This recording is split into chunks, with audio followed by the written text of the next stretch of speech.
Hello everyone, welcome back to our platform quant वाले Manu sir. UPSC exam जो आपका कल हुआ था, सी सेट का एग्जाम पेपर 2 हुआ था, उसकी डिस्कशन करेंगे। इससे पहले 2023 का जो एग्जाम था, बिल्कुल टफ वाला एग्जाम आया था और उसके जो सोल्यूशन मैंने आपको दिए थे, बिल्कुल शॉर्ट वाले सोल्यूशन दिए थे, आपको याद होगा। ठीक है। और उसके बाद 24 का एग्जाम हुआ, फिर अभी 25 का हुआ। तो इसकी बेस्ट अप्रोच बताऊंगा आपको और बिल्कुल मोस्ट एक्यूरेसी के साथ। ये देखो आप, अभी इसमें पूरा भर भर के नंबर सिस्टम डालते हैं यूपीएससी वाले। इनका पूरा खास रिलेशन है नंबर सिस्टम के साथ, खास प्यार है इनका। तो अभी आप, मैं तो अपने बठिंडा वाले और पंजाब के बच्चों को भी ये बोलूंगा कि आप इस एग्जाम को, इस पेपर को सॉल्व करो, आप अपनी नॉलेज में इंक्रीमेंट करो। क्वेश्चन नहीं होगा तो कोई प्रॉब्लम नहीं है, लेकिन अटेम्प्ट करना चाहिए मेरे हिसाब से। ठीक है। अभी देखो, इसका चलेंगे, मैथ्स और रीजनिंग का डिस्कशन करेंगे। इसमें क्वेश्चन नंबर 5 पे चलेंगे। सबसे पहले क्वेश्चन नंबर 5 देखो क्या बोला है उसने। हर क्वेश्चन की आपको अप्रोच भी बताऊंगा, एक से ज्यादा सोल्यूशन भी दूंगा। ठीक है। और बेस्ट वाले दूंगा। देखो, 5 नंबर वाला जो क्वेश्चन है उसमें क्या लॉजिक क्या लगना था वो देखते हैं। देखो, a natural number n is such that it can be expressed as p q r का सम। कोई भी नेचुरल नंबर है तो कहता है भैया उसके जो डिस्टिंक्ट फैक्टर्स हैं, हर नंबर के कोई ना कोई फैक्टर तो होते ही हैं। ठीक है। तो उनका जो सम है वो वही नंबर होना चाहिए। ठीक है। और नंबर हमें 50 से पहले पहले लेने हैं, 50 से बिलो लेने हैं। तो क्या करेंगे इसके अंदर, देखो सबसे पहले वाला नंबर ढूंढते हैं हम, वो कैसे मिलेगा। एक बात आपको पता होनी चाहिए कि जैसे 1/2, 1/3 और 1/6 होता है, वो 1 के इक्वल होता है। ठीक है। जो बच्चे अच्छे से तैयारी करते हैं ना, उनको पता होता है ये। अगर आपको भी अच्छे से तैयारी करनी है, क्वांट वाले मनु सर एप्लीकेशन है और उसको आप डाउनलोड करो। उस पे आपको सारे के सारे मैथ्स और रीजनिंग के कोर्सेज मिल जाएंगे। क्वांट वाले मनु सर एप्लीकेशन का नाम है। ठीक है। इस पे जाओ और आप अपना कोई भी कोर्स क्वांट और रीजनिंग का यूपीएससी से रिलेटेड भी पड़े हुए हैं, वो आप यहाँ से परचेज कर सकते हो। ठीक है। बेस्ट, सारे के सारे जो नंबर सिस्टम है पूरा बेस्ट एक्सप्लेन किया हुआ है। ठीक है। अभी ये रिजल्ट आपको पता होना चाहिए, 1/2, 1/3, 1/6 1 के इक्वल है। इसमें क्या हो रहा है कि कोई भी नंबर है जो, अगर मैं उसको, जैसे 1 है ना, किसी भी नंबर को अगर मैं 2 से डिवाइड करूं, किसी भी नंबर को अगर मैं 3 से डिवाइड करूं, उसी नंबर को अगर मैं 6 से डिवाइड करूं, तो वो नंबर खुद ही आता है। तो इसका मतलब क्या हुआ, इसका मतलब ऐसा नंबर जो 2 का भी मल्टीपल होगा, जो 3 का भी मल्टीपल होगा, 6 का भी मल्टीपल होगा, वो नंबर आपका फर्स्ट नंबर होगा। वहीं से शुरुआत होगी इस क्वेश्चन की। ठीक है। नहीं तो आप थोड़ा सा हिट एंड ट्रायल से भी जा सकते हैं, तो आपके माइंड में सबसे पहले जो नंबर आएगा वो क्या आएगा, 6 आएगा। 1 + 2 + 3 आएगा। ठीक है। तो 1 + 2 + 3 इसके फैक्टर होते हैं, इसका सम 6 के इक्वल है। कोई भी 3 फैक्टर उठाने हैं, डिस्टिंक्ट होने चाहिए। तो इसके सारे के सारे जो मल्टीपल हैं वो भी तो ट्रू होंगे। तो इसका डबल डबल कर देंगे तो सारे के सारे मल्टीपल इसके भी ट्रू होंगे। तो 6 के कितने मल्टीपल होते हैं, 50 से पहले 6 के कितने मल्टीपल होते हैं, 8 होते हैं। तो इसका मतलब आपको जस्ट 50 को 6 पे डिवाइड करना था, बस। तो 6 को 50 पे डिवाइड किया तो आपका ये ग्रेटर देन 8 आएगा। ठीक है। तो 8 आंसर आ गया इसका। ग्रेटर देन 8 का मतलब कि ये वैल्यू 8.33 आ रही है आपकी। इसका मतलब जो 8 नंबर होंगे जो पूरे पूरे मल्टीपल है, वो आपका आंसर है। तो थर्ड ऑप्शन इसका आंसर है। इसका लॉजिक ये था कि 6 वाला ढूंढे कैसे, either you can go by hit and trial method, और आप इसमें ये वाला कॉन्सेप्ट भी लगा सकते थे कि 2 का, 3 का और 6 का जो मल्टीपल होगा वो फर्स्ट नंबर होगा। नेक्स्ट क्वेश्चन पे चलेंगे, देखो क्या लिखा होगा। क्वेश्चन नंबर 6 में देखो क्या है। 3 prime numbers p, q and r each less than 20।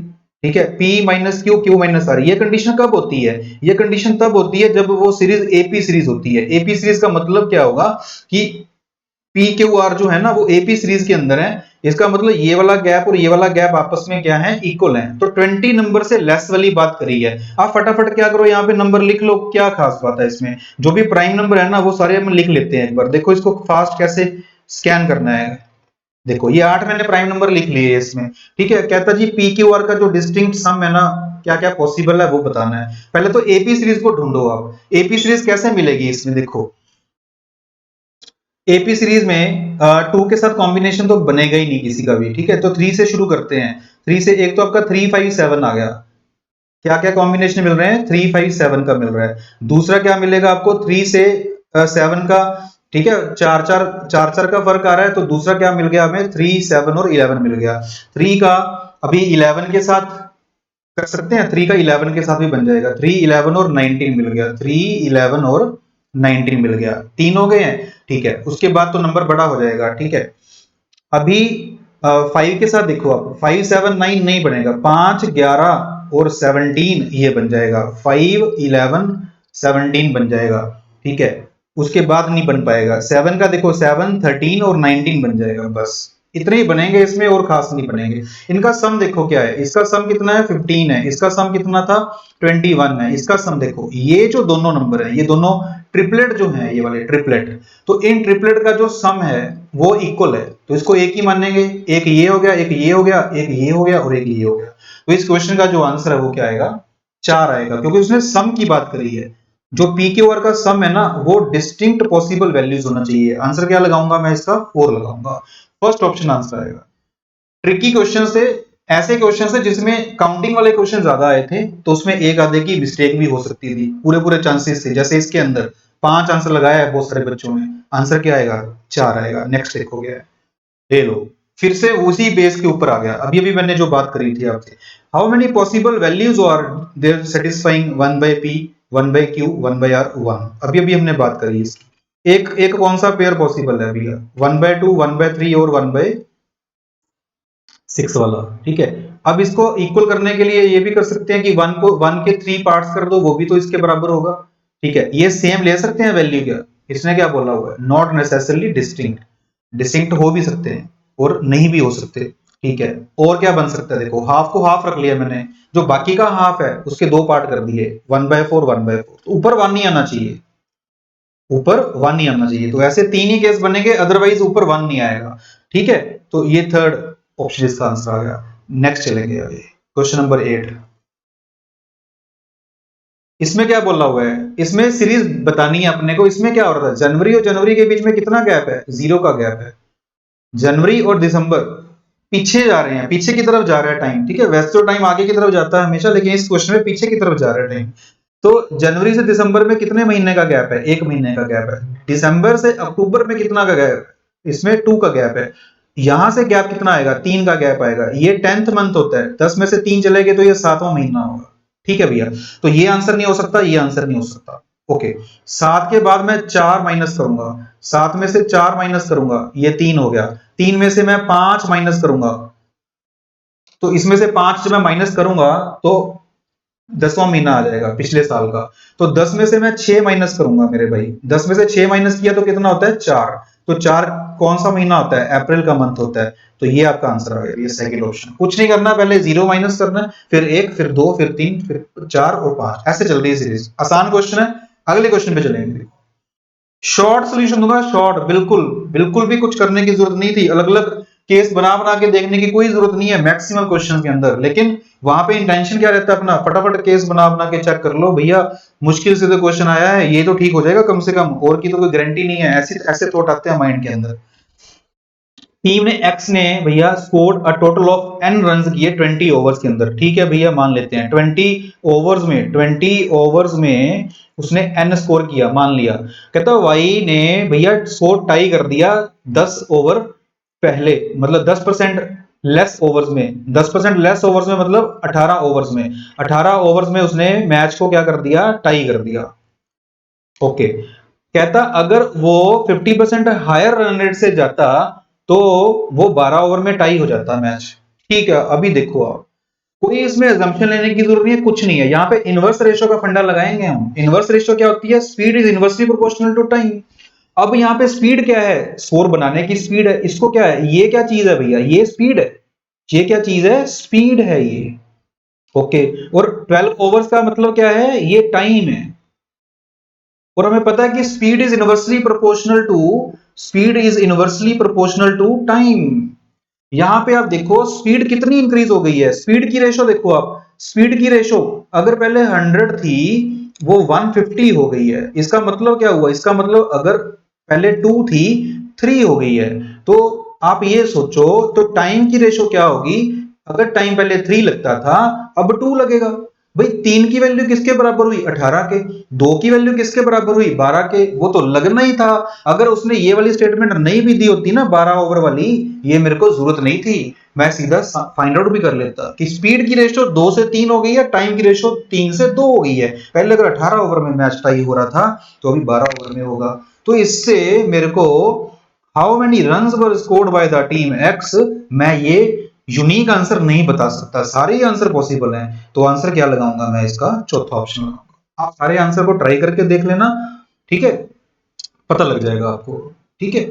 Okay देखो एक एक ट्राई करके बता भी देता हूं आपको कैसे ट्राई करना। आपको 20 ओवर में मान लो उसने 140 स्कोर किया, तो उसने 18 ओवर में कर दिया होगा, उसकी एवरेज क्या होगी, 8 की एवरेज होगी। अगर उसने 50% हायर स्पीड से किया होता, यानी 8 की जगह पे अगर 12 की एवरेज से किया होता, तो वो 12 ओवर में 12 को 12 से मल्टीप्लाई कर दो, मतलब कहने का 8 को मल्टीप्लाई करो आप 18 के साथ और 12 को मल्टीप्लाई करो आप 12 के साथ, क्या इनका प्रोडक्ट सेम है, यस।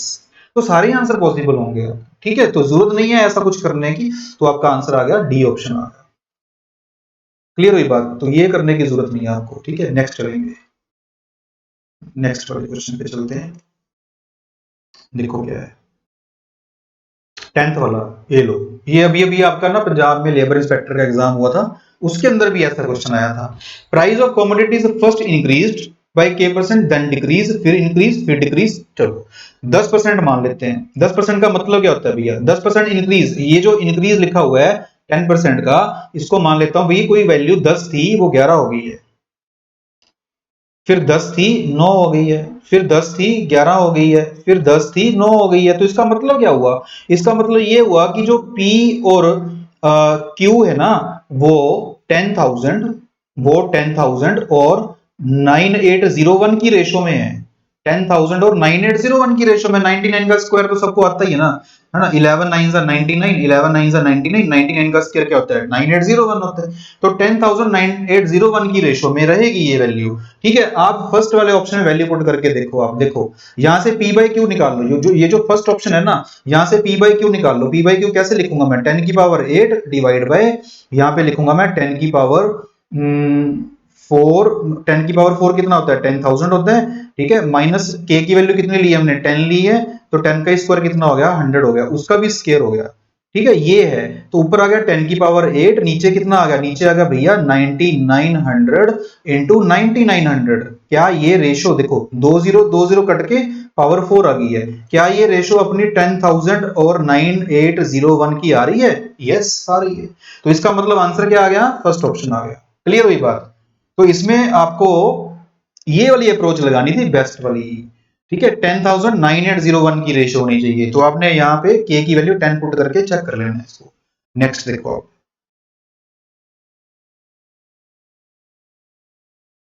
ये 10th नंबर क्वेश्चन था, 10th के बाद इधर तो नहीं है कोई, ठीक है चलो।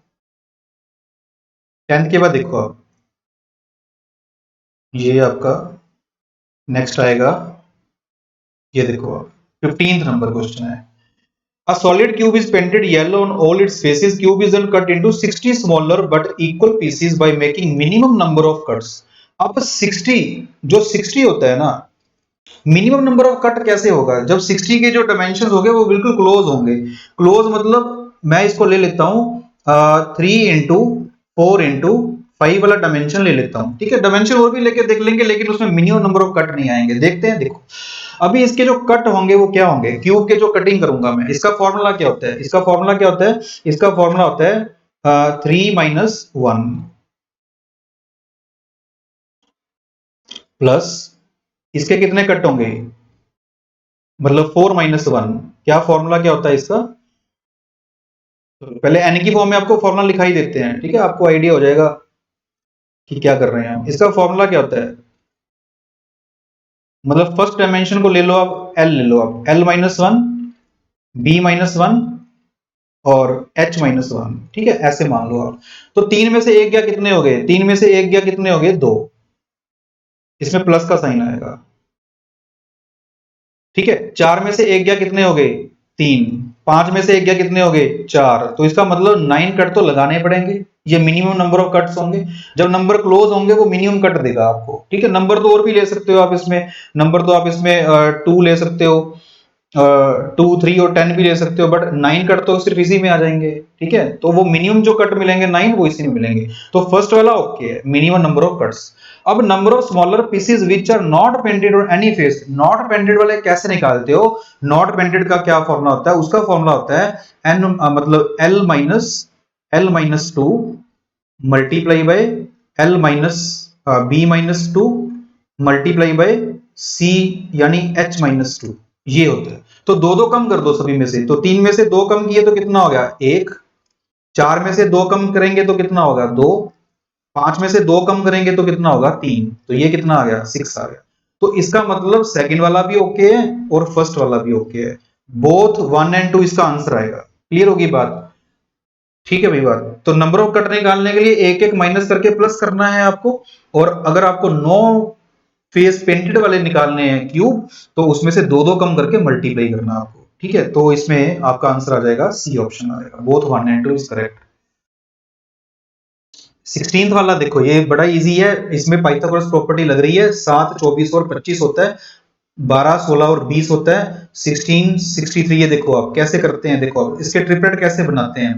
तो 16 है, जैसे 16 का हाफ कर दो आप। 16 का हाफ कितना होता है? 16 का हाफ होता है मेरे भाई 8 होता है। 8 का स्क्वायर कितना होता है? 64 होता है। अब इसके साथ जो दो नंबर आएंगे, एक 64 से पहले वाला आएगा, एक 64 के बाद वाला आएगा। ये इसके ट्रिपलेट बनाने का तरीका होता है, अगर आपने अच्छे से क्लासेस लगा रखी हैं। तो यहां पर आप पूछा क्या है उसने? सी ऑप्शन आंसर आ गया, 65 आ गया। 16 63 इक्वल्स टू 65। बात समझ में आई? क्लियर है बात? ये 12 का भी ऐसे ही बनता है, देखो अब ये तो वैसे 3 4 5 की रेशो में है, सीधा सीधा पता लग रहा है अपने को, ठीक है। Okay next.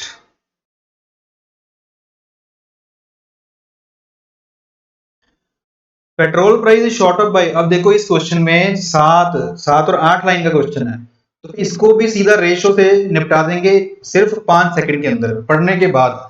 देखो क्या लिखा है, petrol price shot up by 10% as a result the hike in crude oil prices. Price in the petrol before hike was 90 rupees per litre, ठीक है। 90 रुपए लीटर था रेट उसका, तो वो 2200 किलोमीटर चलती थी गाड़ी।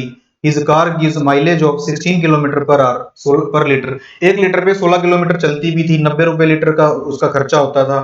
तो ठीक है, by how many kilometre should he reduce his travel if he wants to maintain his expenditure at the previous level. अब देखो आप, आपको देखो पहली बात, जो हमारे व्हीकल की एवरेज होती है उसका रेट से कोई लेना देना नहीं होता।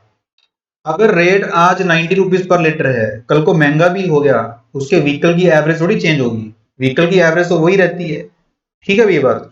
तो एवरेज की क्लास में मैंने आपको ये बता रखा है, ठीक है, वहां पे भी ये कॉन्सेप्ट आया था। अब यहां पर देखो कि भाई पेट्रोल का जो प्राइस है, अब मैं यहां पे क्या बोलूंगा, देखो आप क्वांटिटी लीटर है ना, लीटर। क्वांटिटी इज डायरेक्टली, जो डिस्टेंस है, distance is directly proportional to quantity, and quantity is inversely proportional to क्या होगा भैया? रेट होगा। इनवर्सली प्रोपोर्शनल टू रेट होगा, प्राइस होगा, रेट लगा लो प्राइस लगा लो, ठीक है बात ओके।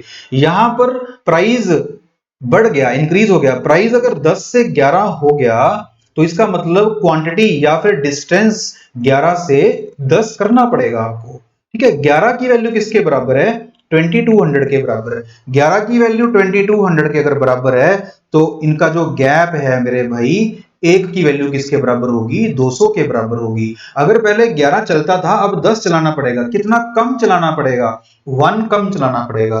तो 11 की वैल्यू किसके बराबर हुई? 2200, और 1 की वैल्यू किसके बराबर हुई? 200। यही पूछा उसने, कितना रिड्यूस करना पड़ेगा। आंसर क्या आएगा भाई? इसका आंसर आ जाएगा आपका सेकंड ऑप्शन आ जाएगा, 200। नेक्स्ट। तो शॉर्ट सॉल्यूशन आपको बता रहा हूं मैं, बिल्कुल जिसमें बिल्कुल ही आपको प्रॉब्लम नहीं होनी चाहिए थी, और जितने मार्क्स चाहिए आपको क्वालिफाइंग के लिए, उतने आपके बड़े आराम से आ जाते हैं, बड़े ही आराम से। ये देखो आप नेक्स्ट वाला, 4 डिजिट का नंबर n है, is such that when divided by 3 4 6 9 leaves remainder 1 3 4 7। ये कॉमन डिफरेंस का क्वेश्चन है, टाइप 2, जो मैंने आपको रिमाइंडर थ्योरम में करा रखी है, type 2 common difference. Common difference कितना है इसमें? 2 है। देखो ये 3 है, ये 2 कम है, ठीक है, सारे नंबर 2 2 कम है, पता लग रहा है अपने को? ओके।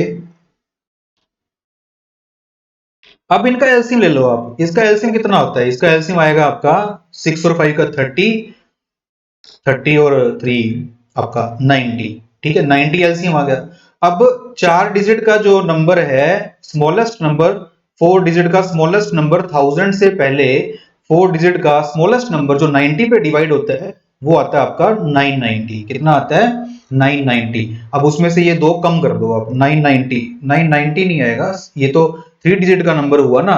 इसके आगे वाला नंबर देखो, 990 में आप 90 और ऐड कर लो, 90 और ऐड कर लो, कितना हो गया? 1080 हो गया। ठीक है भैया, 1080 में दो कम कर दो आप, क्या आंसर आ जाएगा? थर्ड ऑप्शन आ जाएगा। अब ठीक है, ये तो 99 90 वाली कहानी थी इसलिए जल्दी पता लग गया। और इसका क्या तरीका हो सकता है? और ये तरीका होता है डिवाइड वाला रूल जो होता है। वो डिवाइड वाले रूल में कैसे जा सकते हैं, ये देखो आप उसको कैसे हैंडल कर सकते हैं। डिवाइड वाला रूल, आप स्मॉलेस्ट 4 डिजिट नंबर ले लो 1000, उसको 90 पे करो डिवाइड, तो यहाँ पे आएगा 90, कितना बचा? 10। ठीक है, अब 10 रिमाइंडर आ गया, 10 में और कितना ऐड करूं ताकि 90 बन जाए, यानी 80। तो इसका मतलब वो नंबर क्या होगा? 1080 होगा। और ये कॉमन डिफरेंस की बात हो रही है तो दो कम करना होता है इसमें, तो आपका आंसर क्या आएगा? 1078 आ गया, थर्ड ऑप्शन आ गया। क्लियर बात?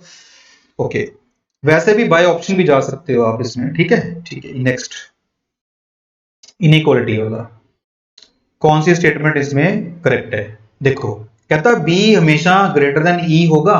अब बी और ई के बीच में जो साइन आ रहे हैं वो क्या क्या आ रहे हैं? बीच में ग्रेटर देन का साइन भी आ रहा है, बीच में लेस का साइन भी आ रहा है, तो इसका मतलब बी और एक ई के बीच में कुछ कहा नहीं जा सकता, ठीक है, तो ये वाला नहीं होगा। नेक्स्ट वाले में बोला है S is always less than V, S V से कम होगा, इसमें एस वी से कम होगा।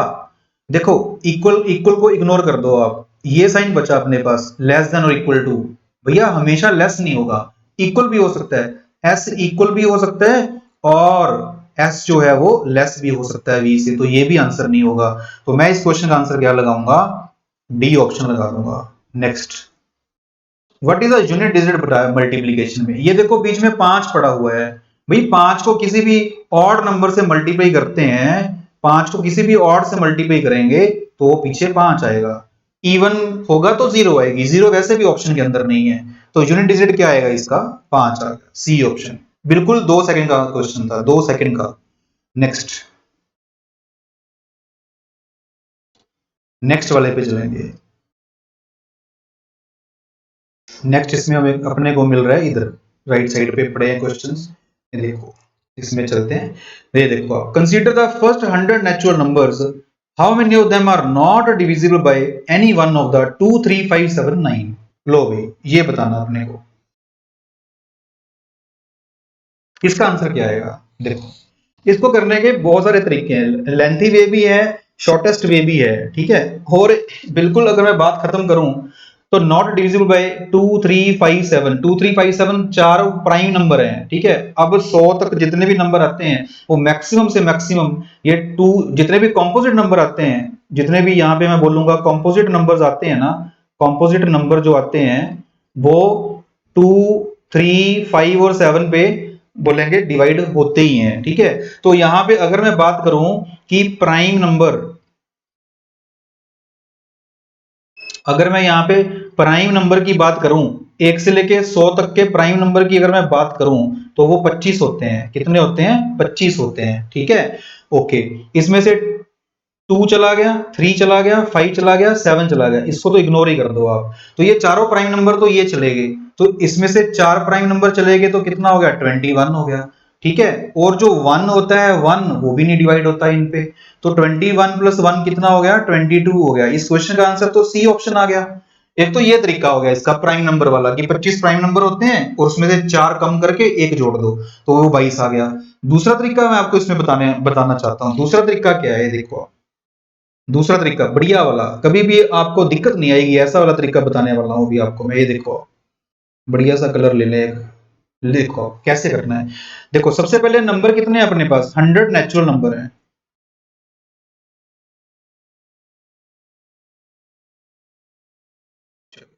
100 नेचुरल नंबर हैं, ठीक है। अब जो नंबर 2 पे डिवाइड होंगे वो कितने होते हैं? 50 होते हैं, आधे नंबर होते हैं। तो यहां पे आप क्या करो, 1 माइनस 1/2 निकाल लो आप। 1 माइनस 1/2 कितना होता है?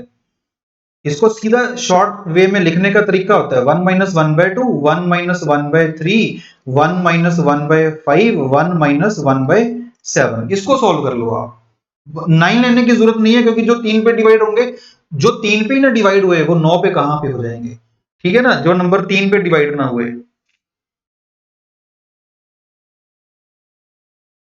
क्लियर है मेरी बात। अब यहां से आपका आंसर क्या आना चाहिए, देखो आप, बड़ा ही मजेदार तरीका है, याद रखोगे आपकी ये वाला, बहुत बढ़िया वाला मेथड बता दिया आपको, किसी भी चैनल पर नहीं बताया जाएगा ये वाला। देखो 100 है, 1 माइनस 1/2 कितना होता है 1/2 इंटू 2/3 इंटू 4/5 इंटू 6/7। इसको सोल्व कर लो आप, जो भी मैक्सिमम इंटीजर आएगा इसमें वही आपका आंसर होगा।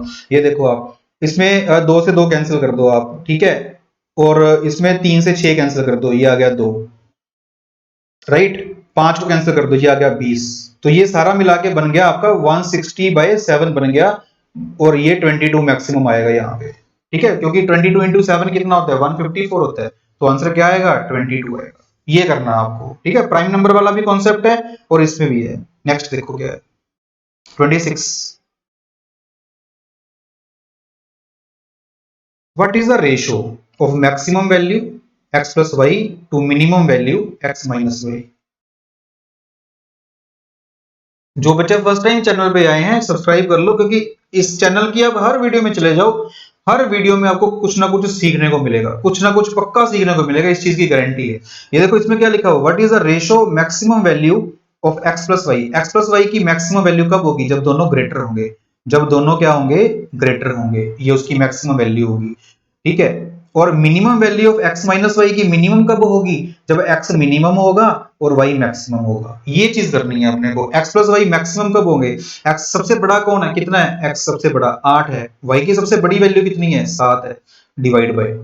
अब इसमें x की सबसे छोटी वैल्यू कितनी है 4 है, ठीक है, और y की सबसे बड़ी वैल्यू कितनी है वो 7 है। ये करना आपको। तो ये आ गया 15 divide by -3, answer should be -5/1, none of this. Fourth option इसका आंसर बनेगा। नेक्स्ट क्वेश्चन पे चलेंगे। Let both p and k be prime numbers such that p square plus k is also a prime number less than 30। इसका हमें answer देना है। तो prime number less than 30 एक बार लिख लेते हैं। देखो अब लिख के आपको और बढ़िया से समझ आएगा। ये देखो 2 3 5 7 11 11 13 17 19 और यहाँ पे आएगा 23 29। ये मैंने 10 प्राइम नंबर लिख लिए इसके, जो 30 तक आते हैं। कितनी पॉसिबल वैल्यू बोलिए के की। सबसे पहले पी को मैंने प्राइम नंबर लेना है, तो शुरुआत में करने वाला हूं 2 के स्क्वायर से। अगर मैं 2 के स्क्वायर से शुरुआत करूंगा तो ये जो के है ये भी प्राइम होना चाहिए, जो रिजल्ट आएगा वो भी प्राइम होना चाहिए, ये उसने बोला है। ठीक है, अब आप एक काम करो, इसमें जो बेस्ट अप्रोच होनी चाहिए इस सीरीज के अंदर, आपने क्या चेक करना है, फास्ट स्कैनिंग के लिए आपको 4 तो ऐड करना ही है ना, हर नंबर में 4 ऐड करना है ना। तो आप किसी भी प्राइम नंबर में 4 ऐड करो और उसका रिजल्ट प्राइम ही बनना चाहिए, वो नंबर आपको सीरीज में दिखना चाहिए। समझ रहे हो आप, ये 2 का स्क्वायर कितना होता है 4 होता है ना, तो 4 ऐड करो आप इसमें, क्योंकि मुझे के की वैल्यू पता करनी है, के की मुझे पॉसिबल वैल्यूज पता करनी है। देखो 2 में अगर मैं 4 ऐड करूंगा तो 6 बनेगा, वो प्राइम नंबर नहीं होता। 3 में 4 ऐड करो 7, ये हो गया भैया, एक तो 3 आ गया। फास्ट स्कैनिंग का तरीका है, 5 में 4 ऐड करो 9, 7 में 4 ऐड करो 11, तो 7 भी आ गया। ठीक है, 11 में 4 ऐड करो 15, 13 में 4 ऐड करो 17, तो 13 भी आ गया। ठीक है, 17 में 4 ऐड करो 21, 19 में 4 ऐड करो 19 आ गया। ठीक है, 23 में 4 ऐड करो नहीं बना, लो भैया 4 वाला कॉन्सेप्ट क्लियर हो गया। ठीक है, 4 वाला कॉन्सेप्ट क्लियर हो गया। अब आई बात 3 की, तो 3 का स्क्वायर देखो क्या होता है, 3 का स्क्वायर 9 होता है। अब मैं हर नंबर में 9 ऐड करके देखूंगा, हर नंबर में 9 ऐड करके देखूंगा क्या वो सीरीज में नंबर मिल रहा है मेरे को। 2 में 9 ऐड करो कितना होता है अभी, 2 में 9 ऐड करो 11, 2 में 9 ऐड करो 11, तो इसका मतलब 2 भी आ गया। ठीक है, ओके, ठीक है। 3 में 9 ऐड करो 12, 5 में 9, 7 में 9, आगे बनेगा ही नहीं। क्यों नहीं बनेगा, क्योंकि 9 क्या है ऑड नंबर है, और ऑड में जब भी आप आगे सारे प्राइम नंबर ऑड होते हैं, ऑड में ऑड ऐड करोगे तो वो तो इवन बन जाएगा। इवन तो प्राइम नंबर सिर्फ एक ही होता है जो 2 है। तो इसका मतलब आपके जो पेयर बन गई है, कितने नंबर बन गए हैं, number of possible values of के, ये कितने बन गए हैं, ये 5 बन गए हैं। Second option. ठीक है, पी एंड के बोथ प्राइम नंबर होने चाहिए। मैं आपको बना के भी दिखा देता हूँ, ये देखो आप 2 का स्क्वायर में आप अगर 3 ऐड करोगे तो 7 बन जाएगा। ठीक है, 2 के स्क्वायर में अगर आप 7 ऐड करोगे 11 बन जाएगा। 2 के स्क्वायर में अगर आप 13 ऐड करोगे तो वो आपका 17 बन जाएगा। 2 के स्क्वायर में अगर आप 19 ऐड करोगे तो वो 23 बन जाएगा। ठीक है, ये भी सारे प्राइम नंबर हैं देखो, और ये रिजल्ट भी मेरे को प्राइम मिल रहा है। ठीक है, अगर मैं 3 के स्क्वायर में 2 ऐड करूंगा तो मेरे को वो 11 मिल जाएगा। तो 11 भी प्राइम नंबर है, 2 भी प्राइम नंबर है। तो मेरे को कितनी वैल्यूज पॉसिबल है के की, ये सारी। ठीक है, एक और भी बनेगा इसमें, एक और बन सकता है इसमें। हाँ, और 3 का स्क्वायर में और बनेगा। 3 में आप 9 है, 9 में आपने 2 में आपने 9 ऐड किया था, 3 में 9, 5 में 9, आगे तो बनेगा ही नहीं। ठीक है, प्राइम नंबर अगर 5 का स्क्वायर ले लोगे आप, 5 का स्क्वायर 25, 2 में 25 ऐड किया, 3 में 25, 5 में 25, बनेगा ही नहीं। इसके बाद तो जानने का कोई फायदा ही नहीं है। तो आंसर क्या आ गया? 5 आ गया। नेक्स्ट क्वेश्चन पे चलेंगे अभी। ये देखो, बहुत बढ़िया वाला क्वेश्चन है और बेस्ट एक्सप्लेनेशन दूंगा मैं आपको इसकी। देखो आप, इससे बेस्ट एक्सप्लेनेशन मिलेगी ही नहीं आपको, मिल ही नहीं सकती, जो इसमें हर क्वेश्चन के अंदर जो मैंने आपको अप्रोच बता रखी है। ये देखो आप, there are n sets of numbers each having only 3 positive integers. मेरे को ऐसे मेरे को n नंबर ऑफ सेट्स दे रखे हैं जिनका एलसीएम मेरे को कितना दिया हुआ है। एलसीएम मेरे को दिया हुआ है 1001 और एचसीएफ मेरे को कितना दिया हुआ है 1। अब देखना ध्यान से कैसे काउंट करते हैं। 1001 को मैं लिख सकता हूं 7 इंटू 11 इंटू 13। मैंने बोल बोल के आपको क्लास में याद करवाया हुआ है कि ये 3 लगातार प्राइम नंबर का प्रोडक्ट है, 7 11 13। इसके बेस पे 2023 में बहुत सारे क्वेश्चन आए थे आपके। ठीक है, 7 11 13। अब मुझे 3 ऐसे नंबर लेने हैं कि जिनका एचसीएफ 1 हो और एलसीएम 1001 हो। ठीक है, अब 1001 के और फैक्टर कौन से होते हैं, और फैक्टर भी लिख लेते हैं। 7 11 13 हो गया। ठीक है, उसके बाद और कौन कौन से हो सकते हैं? 77 हो गया, 91 हो गया, ठीक है, 143 हो गया। तो उसके बाद जो आएगा आपका, वो आपका आ गया 1001 आ गया। ये सारे के सारे इसके फैक्टर्स। ठीक है, 8 फैक्टर होते हैं इसके। ठीक है, अब अगर मैं इधर 1 ले लूं, क्योंकि मुझे एचसीएफ को 1 लेना है, तो पहला केस मैं लेने लगा हूं, इधर 1 ले लेता हूं, और एलसीएम मुझे क्या लेना है? 1001 लेना है। तो मैक्सिमम नंबर को मैं 1001 ले लेता हूं। अब ये वाला केस अगर मैं लेता हूं तो बीच में नंबर कोई भी हो मेरे भाई, बीच में नंबर कोई भी हो, तो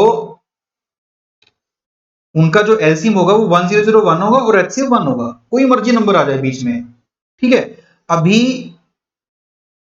इसमें ये 6 फैक्टर पॉसिबल है। देखो, 7 भी आ सकता है, 11 भी आ सकता है, 13 भी आ सकता है, 77 भी आ सकता है, 91 भी आ सकता है, 143 भी आ सकता है। तो इसमें ये सारे नंबर आ सकते हैं।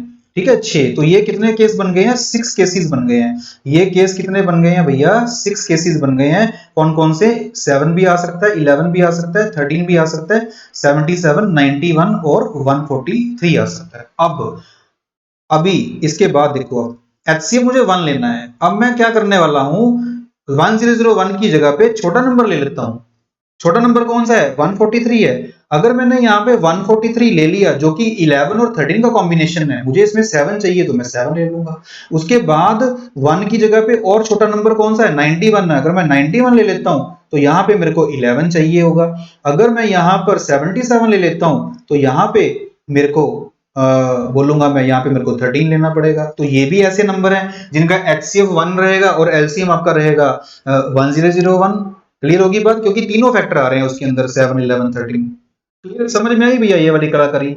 6 केस पहले थे, 3 केस ये हो गए हैं, और मोर देन 8 इसका आंसर आएगा। और एक और केस है जो प्यारा प्यारा केस है जो आपने छोड़ दिया, वो क्या है? 7 11 13।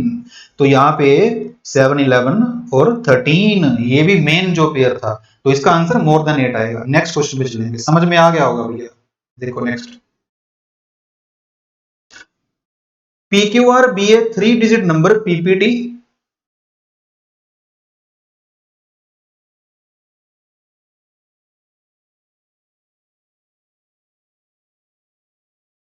PPT 3 डिजिट नंबर है और PS 2 डिजिट नंबर है। PQR PPT में अगर मैं ये यहां से देखो क्या मिल रहा है मेरे को, PPT में अगर मैं PS को ऐड करता हूं तो मेरे को जो रिजल्ट चाहिए वो चाहिए P। Q की वैल्यू मेरे को 3 दे रखी है, P3 और आर, ये मेरे को चाहिए। क्लियर है बात? ओके। अब इसके बाद देखो देखो यहां पर मेरे को क्या मिल रहा है, देखो यहाँ पे लॉजिक देखो क्या है। यहाँ पे टी की वैल्यू तो 6 से कम लेनी है, तो टी की वैल्यू तो मैं 5 लेके चलूंगा सबसे पहले। ठीक है, ध्यान से सुनना अभी बात। अभी Q की वैल्यू 3 फिक्स कर दी है उसने, कहता what is the number of possible values of R and S। अभी सुनना ध्यान से, देखो अभी P की वैल्यू में, अगर P में P ऐड करूंगा, यहाँ पे यहाँ की बात कर रहा हूं मैं, इस चीज की बात कर रहा हूं, ध्यान से देखना। P और P की, अगर मैं P और P को ऐड करूंगा तो वो इवन में आना चाहिए रिजल्ट। क्या आना चाहिए? इवन में आना चाहिए। इवन में आना चाहिए तो वो मेरे को 3 मिल रहा है। या तो वो 1+1 करके एक कैरी होगा, 1+1 प्लस एक कैरी होगा, या तो 3 तब मिल सकता है, या फिर वो मेरे को क्या मिलेगा, 6+6 प्लस 1 कैरी होगा तब मिल सकता है। क्लियर हुई बात? ओके, ठीक है। अभी ये सारे सिंगल डिजिट नंबर हैं, ठीक है, सारे के सारे नंबर हैं। अब 5 में मैं, यहां पे जो R होगा 5 में S को ऐड करके वो R बनना चाहिए पीछे, और एक कैरी आएगा, ये ध्यान रखना आप, एक यहाँ पे कैरी आएगा। तो पहला केस मैं ये लेके चल रहा हूं 1 1 वाला। ठीक है, अभी 5 में मैं अगर यहाँ पे 6 ऐड करूं 5 में, क्योंकि यहाँ पे मेरे को R की वैल्यू जो है पीछे मेरे को 1 कैरी चाहिए। 1 कैरी अगर चाहिए तो R should be greater than 10। ये भी एक बात ध्यान रखने वाली, R should be greater than 10। तो 5 में अगर मैं, कम से कम मेरे को 6 ऐड करना पड़ेगा। अगर मैं 5 में 6 ऐड करता हूं तो भाई यहाँ पे मेरे को 0 ले सकते हैं, R की वैल्यू नॉन जीरो बोल रहा है, नहीं ले सकते। तो 5 में अगर मैं 6 ऐड करता हूं तो 11 बनेगा। तो यहाँ पे क्या आ गया, 1 आ गया, 1 आ गया कैरी, 1 आ गया कैरी। ठीक है, 1 अगर कैरी आ गया तो अगर मैं इसको 1 1 ले लूंगा, देखो 2 2 तो ले नहीं पाऊंगा, अगर मैं 2 2 ले लूंगा इसको तो वो 3 बन ही नहीं पाएगा। ठीक है, तो यहां पे एक बात तो बिल्कुल फिक्स है कि जो P की वैल्यू होगी वो 1 1 ही होने वाली है। ठीक है, ओके। तो इसमें आप क्या करो, सबसे पहले 1 1 वाला केस उठा लो। आप 1 1 वाला केस कैसे होगा, ये देखो आप, P को 1 फिक्स कर दो आप, बिल्कुल आंसर फटाफट निकल आएगा आपका। देखो इतनी सी बात आपको समझ में आ गई होगी कि लॉजिक क्या है इसका, कि जो 1 1 है, या तो P की वैल्यू 1 1 होगी, या फिर क्या होगी, 6 6 होगी, क्योंकि कैरी तो आएगा ही आएगा, अदरवाइज कैरी के बिना तो वो बनेगा ही नहीं। कैरी के बिना तो वो बनेगा ही नहीं। तो पहले 1 1 वाला केस ले लेते हैं, 1 1, और यहाँ पे पीपीटी टी। ठीक है, उसके बाद 1 और S ऐड कर दिया, तो ये आपका बन गया 1 3 और R, ये बन रहा है। ठीक है, अभी देखो T की वैल्यू अगर मैं 5 लेता हूं, और 5 और 6, अगर S की वैल्यू मैं 6 लेता हूं, 115 में 16 ऐड किया तो 131 आ जाएगा। ठीक है, 131 1 पॉसिबल नहीं है, क्योंकि सारे डिस्टिंक्ट होने चाहिए। ठीक है, क्योंकि 1 P को मैंने ऑलरेडी 1 ले लिया है, तो इसका मतलब 1 नहीं लेंगे। तो इसको 7 कर दो आप। अगर 5 में मैंने 7 ऐड कर दिया तो यहाँ पे R की वैल्यू आएगी 2। अब ओके है, ठीक है, एक तो ये वाला बन गया आपका पॉसिबल वैल्यूज ऑफ RS की पॉसिबल वैल्यू कौन कौन सी बन गई, यहाँ पे लिख लेते हैं 2 और 7।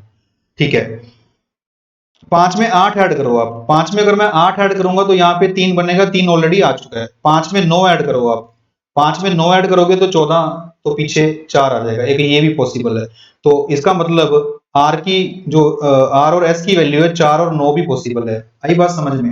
ये देखो 115 में अगर मैं 19 ऐड करता हूं तो बनेगा 134 बनेगा। तो ये सारे डिस्टिंक्ट होने चाहिए, ये ध्यान रखना है। ठीक है, उसका जो अगला केस है और देखते हैं। देखो 5 के साथ 9, 5 खत्म हो गया। अब 5 की जगह पे यहाँ पे 4 कर दो आप, 5 की जगह पे 4 कर देंगे तो देखते हैं क्या होगा।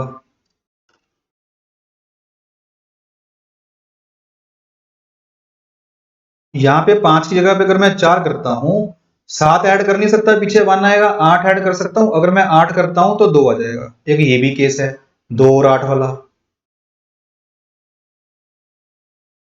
क्लियर होगी बात? ठीक है, 4 में 9 ऐड करूंगा तो 3 आएगा, 3 ऑलरेडी आ चुका है। अब इसको मैं अगर 3 करता हूं 3 में 8 ऐड करूंगा पीछे 1 आएगा, 8 में कर नहीं सकता, 9 करूंगा तो पीछे 2 आएगा, 3 में पुट ही नहीं कर सकता इसमें क्योंकि 3 ऑलरेडी आ चुका है यहाँ पे। क्लियर हुई बात। और 2 पुट करने का कोई फायदा नहीं होगा क्योंकि s जो है वो 8 9 से और 9 से बड़ा लेना पड़ेगा, वो पॉसिबल नहीं है। तो आंसर इसका क्या आएगा? 3 आंसर आएगा। r और s की जो वैल्यूज हैं वो 3 पॉसिबल वैल्यूज हैं इसकी। दोबारा पढ़ लो, PQR 3 डिजिट नंबर है, PPT हो गया, PS 2 डिजिट नंबर है, T are distinct non zero digits हैं, और फर्दर PQR माइनस PS ये दे रखा है, Q की वैल्यू 3 बोला उसने, Q की वैल्यू 3 फिक्स कर दी थी हमने नीचे, ठीक है, और T की वैल्यू 6 से कम लेनी है, तो 5 पे शुरुआत करी तो ये बन गया। कौन कौन से केस बन रहे हैं अपने पास? एक तो बन गया अपना 115 और प्लस 17 वाला केस बन गया, तो ये आ गया आपका 132 आ गया, एक ये केस बन गया। एक 114 और 18 वाला केस बन गया 132, ये भी बनेगा 114 और 18 वाला। तो ये अपने केस बन रहे हैं 3, तो आंसर 3 आएगा। नेक्स्ट क्वेश्चन पे चलेंगे। देखो ये वाला आ गया रीजनिंग का लेटर सीरीज का क्वेश्चन आ गया। इसमें कितने लेटर है वो काउंट कर लो, 3 3 6 3 9 3 12 3 15 3 18, 18 लेटर है। तो 6 6 की अगर मैं पार्टीशन करता हूं, 6 6 की पार्टीशन करूंगा अगर मैं, यहां पे होएगी, सॉरी 6 6 की पार्टीशन, ठीक है, सोच लो माइंड में, सोच लो कि 6 की पार्टीशन करनी है। पहली पार्टीशन यहाँ पे होएगी, उसकी अगली पार्टीशन यहाँ पे होएगी, अगली यहाँ पे होएगी। अब यहाँ पे देखो आप, 3 सी आ रहे हैं, तो ये सिंपल सा बन रहा है आपका A B B triple C, मतलब ये पैटर्न बन रहा है आपका ए डबल बी, ए एक बार, बी 2 बार, सी 3 बार, ये पैटर्न बन रहा है। तो यहाँ पे बी सी, यहाँ पे आएगा आपका बी, उसके बाद यहाँ पे आएगा ए, फिर आपका यहाँ पे आएगा सी, तो बी सी बी ए सी, बी सी बी ए सी, थर्ड ऑप्शन आंसर आएगा बी सी बी ए सी।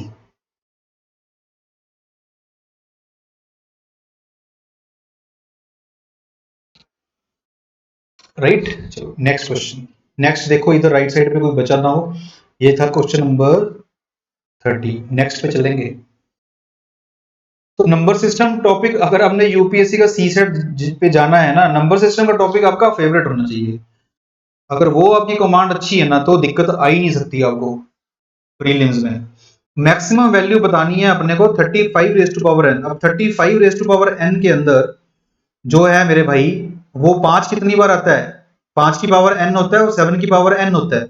अब जिसकी वैल्यू मिनिमम होगी, जिसकी वैल्यू मिनिमम होगी, जो अगर इसमें number of 5 number of 7 count करने हैं, जो मिनिमम होगा वो आंसर होगा। 7 तो देखो इसके अंदर, इसमें भी 7 मिल रहा है अपने को, ये 7 की पावर 4 मिल रहा है, ये 7 की पावर क्या होती है? 4 होती है। इसमें 4 बार 7 है, इसमें भी 7 है, ठीक है, इसमें भी 7 पड़ा हुआ है,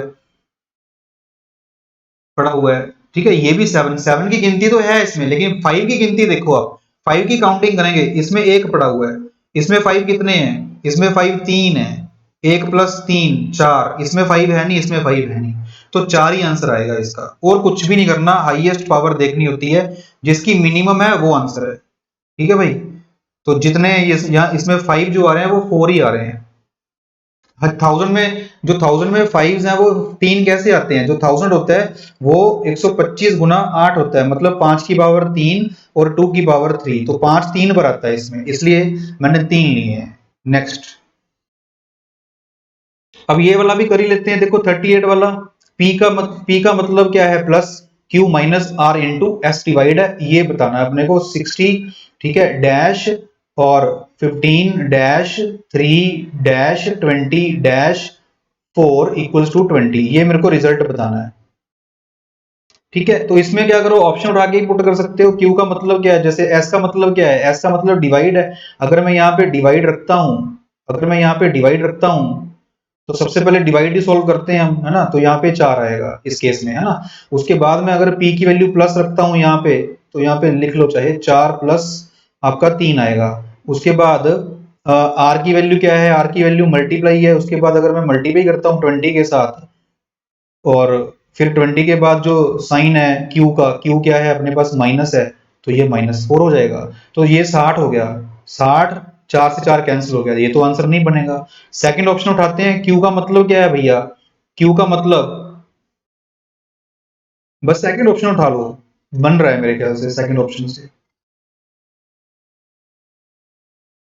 इसमें Q का मतलब देखो क्या है, Q का मतलब माइनस है, तो 60 में से 15 माइनस कर लो आप। R का मतलब क्या है, R का मतलब मल्टीप्लाई है, और 3 और 20 के बीच में P है, P का मतलब प्लस है, और 20 और 4 के बीच में S है, S का मतलब डिवाइड है, इसका मतलब 5 हो गया, इसका मतलब माइनस का 45 हो गया, ठीक है, इसमें 60 हो गया, तो ये बन गया आपका 20 के इक्वल। आंसर क्या आ गया, सेकंड ऑप्शन आ गया। नेक्स्ट चलेंगे, x, what is the x in the sequence, इस क्वेश्चन का आंसर क्या बनेगा, ये देखो आप, ये 1.5 गुना हो रहा है, यहाँ पे ये डबल हो रहा है, ये 2.5 गुना हो रहा है, तो ये इससे पहले 1.5 गुना से पहले 1 टाइम हुआ होगा, यानी 12 आंसर आएगा। मतलब क्या है कि पहले 0.5 टाइम्स हो रहा है, फिर 1 टाइम हो रहा है, फिर 1.5 टाइम्स हो रहा है, फिर 2.5 हो रहा है, पहले 2.0 लगा लो, 2.5 हो रहा है, ये सीक्वेंस चल रहा है। आंसर क्या आएगा इसका, 12 आएगा, राइट। नेक्स्ट, ये देखो आप, ट्रेन का question. A train overtakes two persons X and Y walking at an average speed of 3 kilometre per hour, 4 kilometre per hour, same direction में जा रहे हैं, ठीक है। अब कंप्लीटली पास इन 8 सेकंड्स और 9 सेकंड, मेरे को टाइम भी दे दिया और दोनों बंदों की स्पीड दे दी है, ट्रेन का कॉन्सेप्ट है। अब ट्रेन ने फर्स्ट कंडीशन में ट्रेन ने फर्स्ट पर्सन को पास करना है, तो ट्रेन किसको कवर करेगी, कौन सा डिस्टेंस कवर करेगी, ट्रेन खुद की लेंथ करेगी। और जब ट्रेन सेकंड पर्सन को पास करेगी, तब भी ट्रेन ने कौन सा डिस्टेंस पास करना है, सेकंड ट्रेन, सेकंड केस में भी ट्रेन ने खुद की लेंथ को पास करना है, तो डिस्टेंस इक्वल है। जब डिस्टेंस इक्वल होता है, स्पीड की रेशो टाइम की रेशो का उल्टा होती है। तो यहां से मैं ट्रेन की स्पीड को एक बार मैं x मान लेता हूं, ट्रेन की स्पीड को अगर मैंने x मान लिया, उसने जब 3 की स्पीड वाले बंदे को कवर किया, तो उसकी जो रिलेटिव स्पीड है वो माइनस हो जाएगी, ठीक है। सेकंड केस में 4 की स्पीड माइनस कर दी है, तो स्पीड का उल्टा टाइम की रेशो, स्पीड का उल्टा टाइम की रेशो, तो इनकी जो रेशो आएगी देखो क्या आएगी, 9:8 आएगी, क्या आएगी, 9:8 आएगी। क्लियर हुई बात। तो यहां से 9 और 8 के बीच में कितना फर्क है, 1 का फर्क है। अब इसमें कितना फर्क है, 1 का फर्क है, 1 बराबर 1 हो गया, तो इसको मुझे 9 बनाना है, तो इसका मतलब जो स्पीड है ना ट्रेन की, वो आ गई बड़े प्यार से 12 की स्पीड आ गई है ट्रेन की। कितनी स्पीड आ गई है, 12 की स्पीड आ गई है, किलोमीटर पर आवर में आ गई है। मुझे ट्रेन का डिस्टेंस लेंथ बतानी है। अब ट्रेन की लेंथ क्या होती है, ट्रेन की लेंथ क्या होती है, कौन सी स्पीड से, जो ट्रेन की लेंथ मतलब कौन सी स्पीड से ट्रेन ने 3 किलोमीटर वाले बंदे को कवर किया, कितने टाइम में किया, इसको 5/18 कर लो, और कितने टाइम में किया, कितने टाइम में किया, 8 सेकंड में किया, तो इसको 8 पे मल्टीप्लाई कर दो आप। ट्रेन की लेंथ क्या होती है, स्पीड इनटू टाइम, तो स्पीड लिख ली मैंने, किलोमीटर पर आवर को कन्वर्ट कर दिया मीटर पर सेकंड में, और टाइम सेकंड्स में, इसलिए तो ये आपका क्या बनेगा, देखो ये 9 आ गया, 9 को 18 पे काट के 2 आ गया, 2 को 8 पे काट के 4 आ गया। कितना आंसर लगाएंगे भैया, थर्ड ऑप्शन लगाएंगे, ठीक है। स्पीड का उल्टा आपका टाइम की रेशियो, ठीक है। बेसिक फॉर्मूला को पूरा फुल लेंथ में करके भी आप कर सकते थे, कोई दिक्कत नहीं है। नेक्स्ट देखो क्या है, 37, ये है क्वेश्चन बढ़िया वाला, देखो क्या है। P and Q walk along a circular track. They start at 5 a.m. from the same point in opposite direction. Direction opposite है भैया, और P की जो स्पीड है वो 5 राउंड्स दे रखा है। आप देखो यहाँ पे कमाल, किलोमीटर पर आवर मीटर पर सेकंड नहीं है, राउंड्स पर आवर है, और Q का जो एवरेज स्पीड है वो 3 राउंड्स पर आवर है। देखो जब भी सर्कल के अंदर दोनों दौड़ लगाते हैं, सर्कल के अंदर, तो दोनों के बीच में डिस्टेंस क्या है, पहले तो मैं यहाँ पे टाइम की बात कर रहा हूँ, उनकी जो फर्स्ट मीटिंग होगी कितने टाइम के बाद होगी, दोनों के बीच में कितने राउंड का फासला है जब दोनों ऑपोजिट डायरेक्शन में मूव कर रहे हैं। ये देखो मैं कहां पे लिखूं, ये लो, ये जैसे मैंने सर्कल बना दिया, दोनों, एक बंदा इधर को जा रहा है, एक बंदा उधर को जा रहा है, दोनों के बीच में जो डिस्टेंस है वो कितना है, 1 राउंड का। कितना डिस्टेंस है, 1 राउंड का डिस्टेंस है। तो टाइम किसके इक्वल होता है, डिस्टेंस बिटवीन देम, उनके बीच में कितने राउंड का डिफरेंस है, कितने राउंड का फासला है, 1 राउंड का। अब दोनों की जो स्पीड है ना भैया वो ऐड हो जाती है, 5 राउंड्स पर आ रहा है, 3 राउंड्स पर आ रहा है, दोनों की स्पीड ऐड होगी ऑपोजिट डायरेक्शन के अंदर, तो 5 + 3 स्पीड ऐड हो गई है, ठीक है। तो ये किस में आ जाएगा, ये आवर्स में आ जाएगा, ये किस में आ जाएगा भाई, आवर्स में आ जाएगा टाइम, ठीक है। तो 1/8 आवर्स का क्या मतलब हुआ, इनको मिनटों में लिखना है, मिनटों में भी लिख सकते हो आप, मिनटों में लिख लो आप, इंटू 60 कर दो आप, तो ये आ गया आपका 15/2 मिनट्स आ गया। कितना आ गया, 15/2 मिनट्स आ गया, यानी 7.5 आ गया। 15/2 का मतलब क्या होता है, 7.5, 7.5 मिनटों में। अब 5 बजे से लेके 7 बजे तक 2 घंटे होते हैं, 2 घंटे में कितना 2 आवर्स, 5 बजे से लेके 7 बजे तक 2 घंटे होते हैं जो कि 120 मिनटों के बराबर होते हैं। अब भैया 120 मिनटों में वो कितनी बार ओवरटेक करेंगे? अब 120 को आप 15/2 से डिवाइड कर दो, कितनी बार मीटिंग होगी उनकी? तो 15 नीचे आएगा, 2 ऊपर जाएगा। तो यहां से जो मीटिंग मेरे को मिल रही है वो मेरे को मिल रही है 16 टाइम्स। लेकिन ये मीटिंग कौन सी है? ये मीटिंग है आपकी 5 बजे से लेके 7 बजे तक की मीटिंग है आपकी। अब 5:20 से पूछा उसने, अब 7:30 मिनटों के बाद उनकी फर्स्ट मीटिंग होती है। तो पहली मीटिंग कब होगी? 7:30 मिनटों के बाद। अगली मीटिंग कब होगी? 15 मिनटों के बाद। उसके अगली जो मीटिंग होगी वो 22.5 पे होगी, जो कि 5:20 के बाद आता है। तो एक तो आपको ये 2 नंबर लेने नहीं है, इसमें से 2 माइनस कर दिया, कितना हो गया? 14 हो गया। ठीक है। अब जो लास्ट वाला है 7 वाला जो होगा लास्ट वाला, वो भी नहीं लेना आपको। क्यों? क्योंकि बिटवीन बोला हुआ है, ये कीवर्ड है इस क्वेश्चन को ध्यान में रखने का। बिटवीन बोला हुआ है तो इसका मतलब एक और कम हो जाएगा। तो मैं इस क्वेश्चन का जो आंसर लगाऊंगा 13 लगा दूंगा। बिटवीन बोला हुआ है, 520 नहीं लेना, 700 नहीं लेना पूरा, 7 o'clock नहीं लेना पूरा। ओके, क्योंकि इसकी जो 16th मीटिंग आएगी ना वो पूरे पूरे 7 o'clock पे आएगी, तो वो नहीं लेना आपने। ठीक, 13 आंसर आएगा। ठीक है, एक ये 14 नंबर क्वेश्चन पड़ा हुआ है। ये वाला देखो भाई, कॉन्सेप्ट क्लास में बहुत बार आपको वैदिक मैथ की क्लास में करवाया हुआ है। देखो 11 का स्क्वायर किसके इक्वल होता है? 1 2 1 के इक्वल होता है। 111 का स्क्वायर किसके इक्वल होता है? 1 2 3 2 1 होता है। मतलब जितने 1 होते हैं उतना हाईएस्ट नंबर होता है इसमें। ठीक है। अब एन स्क्वायर की वैल्यू में, एन स्क्वायर की वैल्यू में 9 हाईएस्ट है, तो इसका मतलब एन की वैल्यू क्या होगी? यहाँ पे एन की वैल्यू क्या होगी? 1 2 3 4 5 6 7 8 और 9, है ना? मतलब एन की वैल्यू जो होगी, मैं ये बता रहा हूं कि 9 तक के डिजिट ना जो मतलब रिवर्स होना हो रहे हैं, रिवर्स पहले 1 से लेके 9 तक जा रहे हैं, फिर रिवर्स हो रहे हैं। तो इसमें जो एन की वैल्यू होगी वो 9 टाइम्स 1 होगी। 9 टाइम्स 1 का क्या मतलब हुआ? अगर मैं प्रॉपर एन की वैल्यू लिखूं इसके अंदर, अगर मैं इसमें प्रॉपर एन की वैल्यू लिखूं तो मैं कितना आंसर लिखूंगा इसका? जब देखो इसमें 2 हाईएस्ट था तो 2 वंस आए थे। जब देखो इसमें 3 हाईएस्ट था तो 3 वंस आए थे। अगर इसमें 9 हाईएस्ट है तो 9 वंस आएंगे। उसने पूछा डिजिट बोला उसने, how many digits does the number N है? तो इसमें 9 नंबर आएंगे, लिखने की जरूरत नहीं है वैसे अपने को। ठीक है, 9 सेकंड ऑप्शन आंसर आ गया। क्लियर होगी बात? 40 नंबर क्वेश्चन हमारा क्लियर हो गया। नेक्स्ट लेंगे। तो बढ़िया बढ़िया क्वेश्चंस हैं, किसी में ज्यादा टाइम लगना है, किसी में थोड़ा सा कम लगना है, लेकिन बेस्ट अप्रोच है इस क्वेश्चन को, इन क्वेश्चन को हैंडल करने की। अब ये देखो आप, टाइम एंड वर्क सारी दुनिया को आता है करना, लेकिन इस क्वेश्चन में टाइम कंज्यूम किया लोगों ने। देखो करना ही नहीं था टाइम कंज्यूम कुछ भी। देखो ध्यान से, एक सेट एक्स है कि 20 पाइप्स का, वो 70% टैंक को 14 मिनटों में भरता है। भाई अगर 70% टैंक को वो 14 मिनटों में भरता है, इसमें कायदे कानून की बात क्या है? देखो आप, जब 14 मिनटों में अगर वो 70% टैंक भरता है तो 100% टैंक को कितनी देर में भरेगा? देखो एंड में क्या पूछा है? 50% टैंक भरना है, तो 70 को मत 100 को मत फाइंड आउट करो, 50 को फाइंड आउट कर लो आप। 50 को फाइंड आउट कर लो। ठीक है। अब 70% को 14 मिनटों में, तो 50% को 10 मिनटों में भर देगा। लेकिन अगर 20 पाइप्स चले तब, ठीक है, 20 पाइप्स 10 मिनटों में 50%। अब काम तो 50% करना है, ये तो आप मान ही लो। ठीक है, 10 मिनटों में 50% करता है अगर 20 पाइप्स ओपन होते हैं। ठीक है, ओके। नेक्स्ट वाले में क्या बोल दिया उसने? नेक्स्ट वाले में जो वाई सेट है ना उसमें 10 पाइप हैं, वो 3/8 करता है 6 मिनटों में। 3/8 अगर वो 6 मिनटों में करता है, 3 की वैल्यू 6 है, 8 की वैल्यू कितनी हो जाएगी? 16। तो 16 मिनटों में करेगा। तो ये 10 जो पाइप है ये 16 मिनटों में पूरे टैंक को करते हैं। ठीक है, तो आधे टैंक को कितने में करेंगे? आधे टैंक को 8 में करेंगे। आधे टैंक को 8 में करेंगे। ठीक है, बात ये भी लिख लिया मैंने। 50% टैंक ले लिया। पहले जो पाइप है 20 पे वो 10 मिनटों में करेंगे, अगले जो पाइप है वो 8 मिनटों में करेंगे। ठीक है, तीसरे पे चलते हैं। 16 पाइप जो है वो आधे टैंक को, ऑलरेडी आधा टैंक है, वो 20 मिनटों में करते हैं। जो तीसरे वाला है वो 20 मिनटों में खाली करते हैं, 20 मिनटों में खाली करते हैं। अब देखो क्या बोला, कहता एफ सेट की आधी पाइप क्लोज है, आधी ओपन होंगी। इसकी आधी ओपन है, आधी क्लोज होंगी।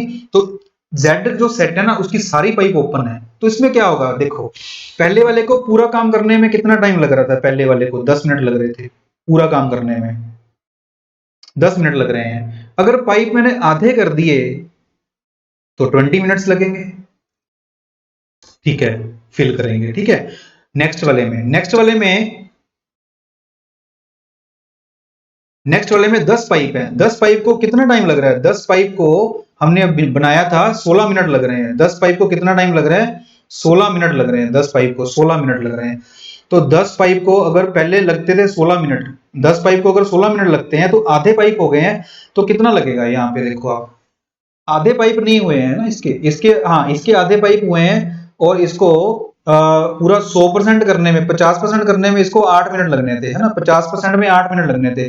तो यहाँ पे मैं क्या कर रहा हूं कि 50% आधे टैंक को भरना है, तो यहाँ पे 50 कर दो आप।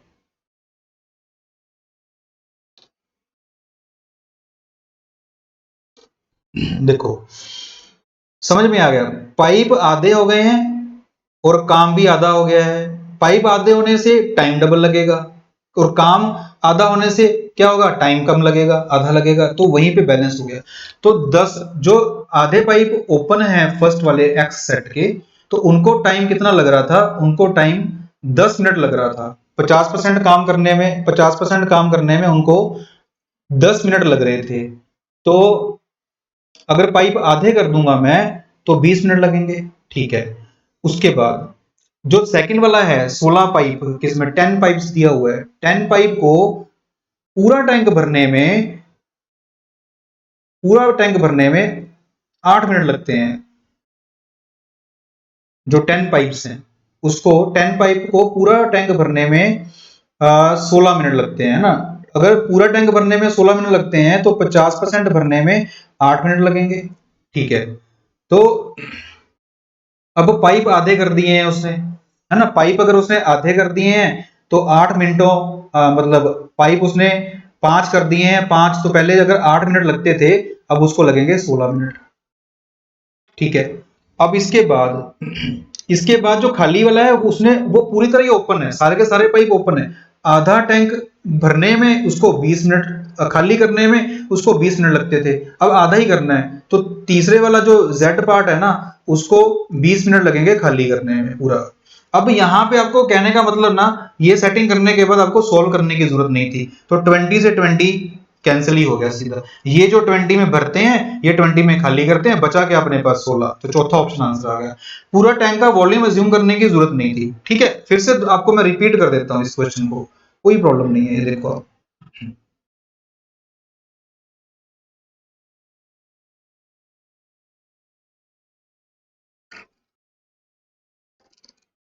इस क्वेश्चन को थोड़ा सा फिर से आपको एक्सप्लेन कर देते हैं।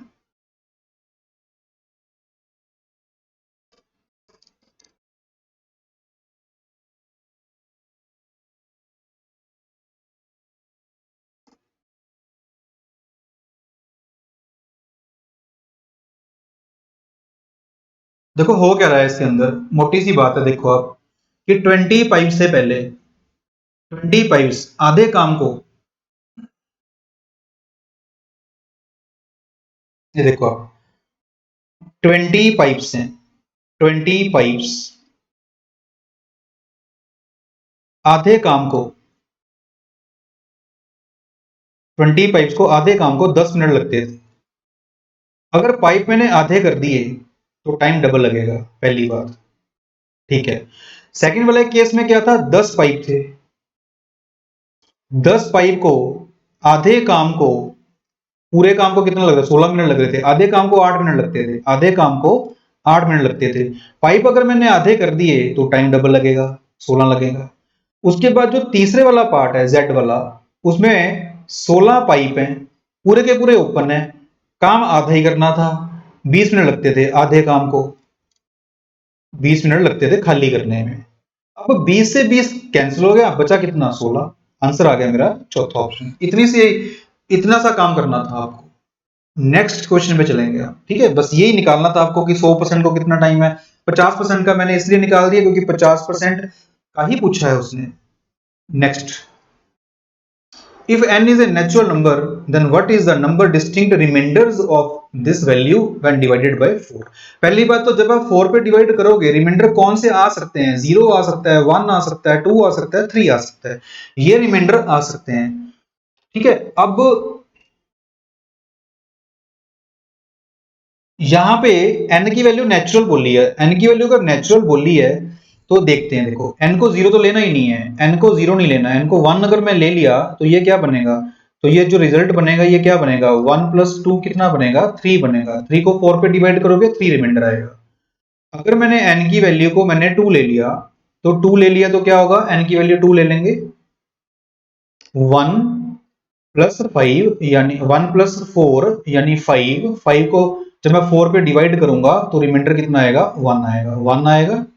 n की वैल्यू अगर मैं 3 ले लूंगा उसके बाद 1 1 ही आता रहेगा आपका। n की वैल्यू अगर मैं 3 ले लूंगा तो ये 9 बनेगा, यहाँ पे 4 4 इंक्रीज होता रहेगा, तो 9 बनेगा। 9 बनेगा तो इसका मतलब ये भी रिमाइंडर 1 देगा, तो बस दो ही रिमाइंडर पॉसिबल है। जीरो रिमाइंडर तो आएगा ही नहीं, क्योंकि ये कभी भी 2 की पावर में बनेगा नहीं, ये हमेशा ऑड रहेगा, ये हमेशा क्या रहेगा, ऑड रहेगा। इवन तो होगा ही नहीं ये कभी। तो कितना आंसर लगाऊंगा मैं इसका, 2 लगा दूंगा। ठीक है। डिस्टिंक्ट जो रिमाइंडर है वो कौन कौन से बनेंगे, डिस्टिंक्ट रिमाइंडर्स बनेंगे आपके, 1 बनेगा और 3 बनेगा। 2 तो आ ही नहीं सकता ना, क्योंकि इवन नंबर नहीं है, ये ऑड नंबर है। नेक्स्ट, P की वैल्यू क्या है, Q Q Q, 3Q है इसमें। तो यहां पर भी ये 3 डिजिट नंबर बोल दिया। What is the HCF of P and 481। जब 3 लगातार नंबर होते हैं तो वो हमेशा 37 का मल्टीपल होता है। 111 का मल्टीपल होगा, 111 क्या होता है, 37 × 3 होता है, 37 × 3 होता है। और उसमें n की वैल्यू साथ में कुछ भी और हो सकती है, क्योंकि अगर वो 222 हुआ तो n की वैल्यू 2 हो जाएगी, 333 हुआ तो 3 और एक्स्ट्रा आ जाएगा। 481 के फैक्टर बनाएंगे। 481 क्या होता है, 481 होता है वो 37 पे डिवाइड होता है। 481 होता है मेरे भाई 37 × 13 होता है। अब ये नंबर और ये नंबर में जो HCF पूछा गया है, हाईएस्ट कॉमन फैक्टर, वो 37 आएगा। Answer third option. 111 को देख के 37 लगा सकते हो आप, क्योंकि मैंने अगर इसको 111 मान लिया तो ये तो आंसर नहीं हो सकता। ठीक है, 13 आंसर नहीं हो सकता, क्योंकि 111 13 पे डिवाइड नहीं होता। 1 तब आंसर आ सकता था अगर 481 में 37 ना होता। ओके, ठीक है जी। नेक्स्ट, 489 डिजिट पूछा है इसने। ये नंबर दे रखे हैं, लगातार काउंटिंग दे रखी है। होता क्या है इसके अंदर, ये देखो आप, 1 से लेके 9 तक, उसके बाद 10 से लेके भैया 99 तक, ये सारे डिजिट्स नंबर लिखे हैं मैंने। तो 100 से लेके अप टू कहां तक ये नहीं पता मेरे को। ठीक है, देखते हैं। तो ये कितने नंबर होते हैं, 9 इंटू, पहले कितने नंबर होते हैं, 9 × 1 कितना होता है, 9। उसके बाद 90 नंबर ऐसे होते हैं जो 2 डिजिट वाले होते हैं, उसके डिजिट कितने काउंट हो गए, 180 काउंट हो गए हैं। तो ये सारे मिला के कितने हो गए हैं, 189 डिजिट काउंट हो गए हैं। तो यहां तक मैं बोलूंगा कि 180 डिजिट ये हो गए हैं, डिजिट्स की बात कर रहा हूं, और 9 ये हो गए हैं। ठीक है, 189 हो गए हैं। टोटल कितने डिजिट है मेरे पास, 489 है। तो 489 में से 189 को करो माइनस, बचे कितने मेरे पास, 300 डिजिट बचे हैं। तो ये इसके बाद 3 वाले हैं सारे। तो 300 को 3 पे करो डिवाइड, तो 100 नंबर और आएंगे, यानी 99 के बाद 100 नंबर जब और आएंगे तो इसका जो लास्ट नंबर होगा वो होगा 199। 99 में जब मैं 100 ऐड करूंगा, 100 नंबर और आएंगे 3 डिजिट वाले, तो 199 आएगा। तो मेरे को ये वाला डिजिट पूछा लास्ट वाला, मेरा आंसर क्या आएगा, 9 आएगा। इस क्वेश्चन का आंसर मेरा बनेगा 9, चौथा ऑप्शन आंसर लगा दूंगा। क्लियर हुई बात। नेक्स्ट देखो आप, बढ़िया बढ़िया क्वेश्चन है, बढ़िया बढ़िया एक्सप्लेनेशन है।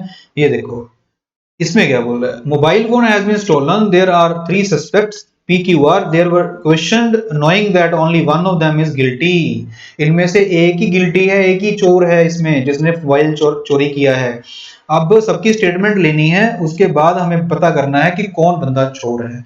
देखो भैया, P कहता मैंने चोरी नहीं की, Q कहता Q ने चोरी की है। ठीक है, P कह रहा है भैया Q ने चोरी की है।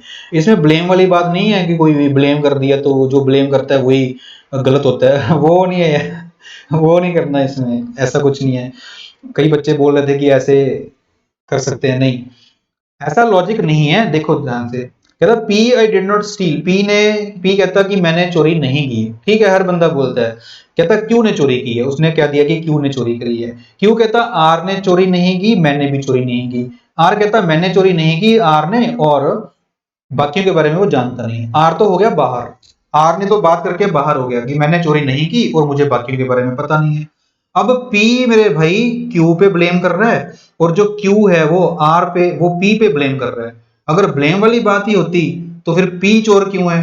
क्यू भी तो पी पे ब्लेम कर रहा है, क्यू भी तो चोर हो सकता था। ऐसा नहीं है ना, क्यों कहता आर ने चोरी नहीं की और मैंने चोरी नहीं की, इसका मतलब पी ने चोरी की है, ऐसा बोल रहा है वो। तो पी क्यू पे ब्लेम लगा रहा है, क्यू पी पे ब्लेम लगा रहा है। अब यहाँ पे बात आती है सच झूठ की। सच झूठ की बात आती है कि कौन बंदा सच बोलेगा और कौन बंदा झूठ बोल रहा है। सारी की सारी स्टेटमेंट्स देखो, अगर मैं यहाँ पे एक ही लाइन में अब खत्म करूंगा मैं क्वेश्चन को। अगर यहाँ पे क्यू ने झूठ बोला, मान लो अगर यहाँ पे क्यू ने झूठ बोला, अगर यहाँ पे क्यू ने झूठ बोला तो इसका मतलब चोरी आर ने करी है और चोरी उसने खुद ने करी है। चोरी आर ने करी है, चोरी खुद ने करी है। तो इस केस में मेरे भाई दो लोग चोर नहीं हो सकते। तो इसका मतलब क्यू झूठ नहीं बोल रहा, क्यू क्या बोल रहा है? क्यू की जो स्टेटमेंट है वो सच है, क्यू सच्चा बंदा है। अगर क्यू सच्चा बंदा है इसका मतलब आर ने चोरी नहीं की, उसने चोरी नहीं की, तो चोरी किसने करी होगी? पी ने करी होगी। ठीक है मेरे भाई, तो आंसर मैं इसका फर्स्ट ऑप्शन लगाऊंगा। ठीक है, ये नहीं है कि इसमें बोलेंगे कि पी ने ब्लेम कर दिया क्यू पे, क्यू भी चोर पता नहीं है, क्यू ने पी पे ब्लेम कर दिया पता नहीं है। ये तो सामने वाले बंदे ने देखना है कि कौन सच बोल रहा है कौन झूठ बोल रहा है। क्यू झूठ बोल ही नहीं सकता। अगर क्यू झूठ बोलता तो दो लोग चोर कैसे हो जाते? क्यू भी चोरी करता और आर भी चोरी करता। ठीक है ना बात, तो ये कॉन्ट्राडिक्शन आ गया। आंसर फर्स्ट ऑप्शन लगाएंगे पी वाला। नेक्स्ट देखो क्या है। पीक्यूआर में पार्टिसिपेट किया टूर्नामेंट के अंदर, टीम ने one another exactly once, a win fetches 2 points, draw का 1 पॉइंट मिलेगा। A team gets no point for a loss. ठीक है, each team scored exactly 1 goal in the tournament. ये मेन लाइन देखो, आप हर टीम ने एक ही गोल किया है पूरे टूर्नामेंट के अंदर। पी को 3 पॉइंट मिले हैं। देखो मैच कौन कौन से होंगे देखते हैं। पहले पी और क्यू का मैच होगा, पी और आर का मैच मान लेते हैं और क्यू और आर का मैच मान लेते हैं। ये 3 मैच होंगे। ठीक है भैया, ओके। अब पी के 3 पॉइंट है, तो पी के अगर 3 पॉइंट है इसका मतलब पी ने एक गेम तो जीता होगा और एक गेम उसका ड्रॉ हुआ होगा। ठीक है, ओके। आर का एक ही पॉइंट है, आर का एक ही पॉइंट का मतलब ये है कि आर ने कोई भी गेम जीती नहीं है। ठीक है, आर ने कोई भी गेम जीती नहीं है और क्यू के 2 पॉइंट है। ठीक है, गोल एक ही किया है पूरे टूर्नामेंट के अंदर हर टीम ने। अब मैं ये मान के चलता हूं कि पी ने एक गेम जीता होगा। अगर पी ने एक गेम जीती है तो इसका मतलब उसने एक गोल उसी मैच में किया होगा। ठीक है बात। अगर पी ने मान लो एक गोल कर दिया क्यू के साथ, तो वो पी को मैं अगर पी क्यू को अगर मैं पी को विन करवा देता हूं पी क्यू के मैच के अंदर, तो पी 1 होगा और क्यू का 0 होगा। यहां से पी को 2 पॉइंट मिल गए हैं। अब यहां पे अगर 2 पॉइंट मिल गए हैं इसका मतलब पी और आर के बीच में मैच टाई हुआ होगा और पी ने तो ऑलरेडी गोल कर दिया मेरे भाई।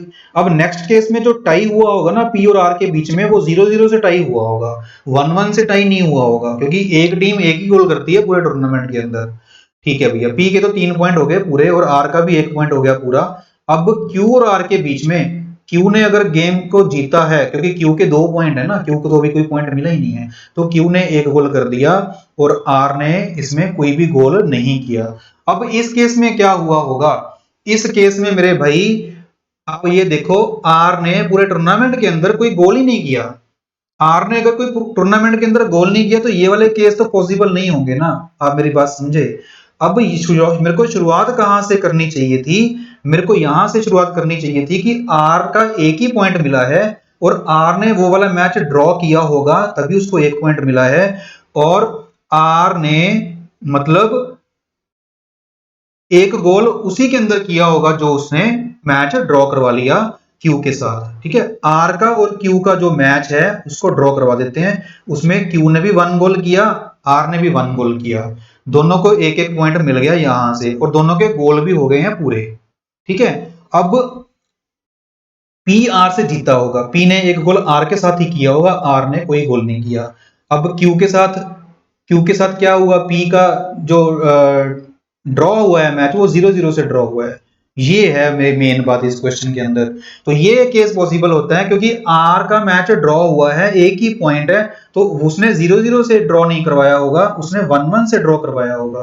क्लियर हुई बात? ओके, क्योंकि अगर आर ने 0-0 से ड्रॉ करवाया होता तो आर किसी और मैच में गोल तो करना ही था, आर कोई और मैच ड्रॉ नहीं करवा पाएगा, क्योंकि अगर आर ने किसी और मैच में एक गोल किया होता तो दूसरी टीम तो एक से ज्यादा गोल कर ही नहीं सकती, तो इसका मतलब या तो वो दूसरी टीम हारी होगी या वो जीती होगी। मेरी बात समझ रहे हो आप? तो यही पॉसिबल है। तो बड़ा ये आसान सा पार्ट था, दो ही केस बनाने थे। अब result of the match between P and Q is draw with the score 0-0।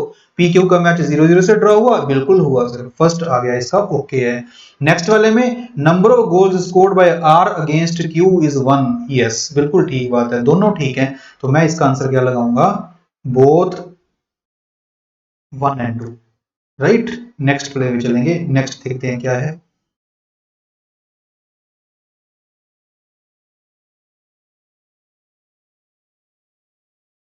बढ़िया बढ़िया क्वेश्चन है, बढ़िया बढ़िया एक्सप्लेनेशन। ये देखो आसान क्वेश्चन है ये भी।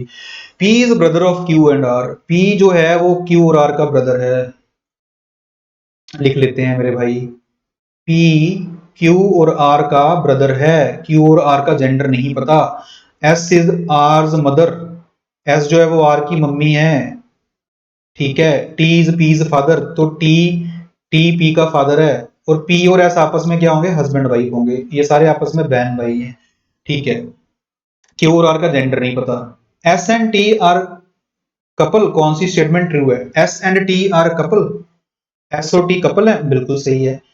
Q is T's son, Q is T's son नहीं पता। टी इज क्यूज फादर, बिल्कुल सही है। एस इज पीज मदर, बिल्कुल सही है। R is T's daughter, R is T's daughter नहीं पता। P is S son, yes. तो चार स्टेटमेंट ओके हैं, तो इसका आंसर क्या लगाऊंगा मैं? ओनली 4 लगा दूंगा, ठीक है। Next question number 56। एनओ का मतलब 210 है, एन का मतलब होता है 14, ओ का मतलब होता है 15, मल्टीप्लाई कर दो आप, 210 आ गया, ठीक है। ये 210 हो गया, 210 को 20 पे मल्टीप्लाई कर दो, 210 को 20 पे मल्टीप्लाई कर दो, 4200 आ गया।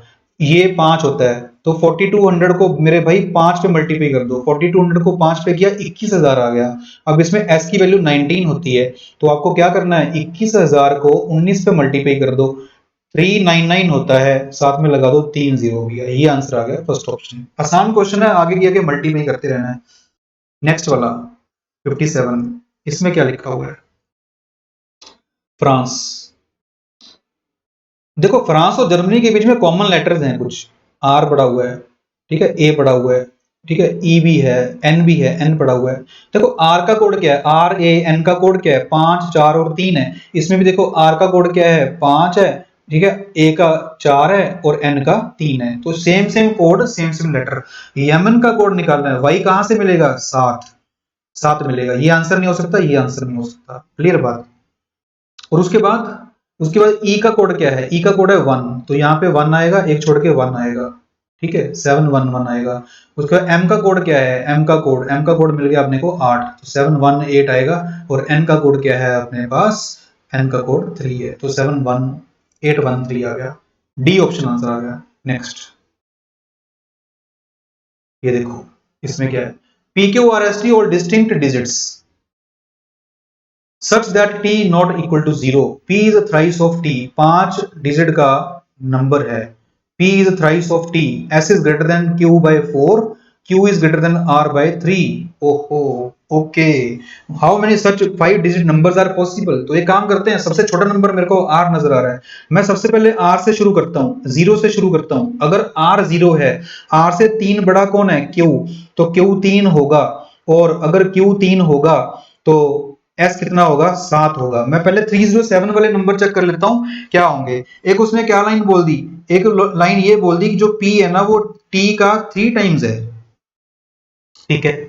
अभी यहां पर देखो, अभी यहां पर अगर मैं यहां पे एक, यहां पर अगर मैं एक ले लेता हूं तो ये 3 होगा, 3 और 3 सेम हो जाएगा। डिस्टिंक्ट चाहिए अपने को, क्या चाहिए? डिस्टिंक्ट चाहिए। 1 और 3 वाला केस तो बनेगा नहीं, 2 और 6 वाला केस बन जाएगा, यहाँ पे 2 यहाँ पे 6, ठीक है। 3 और 9 वाला नहीं बनेगा, तो ये एक ही केस है, 307 वाला एक ही केस है।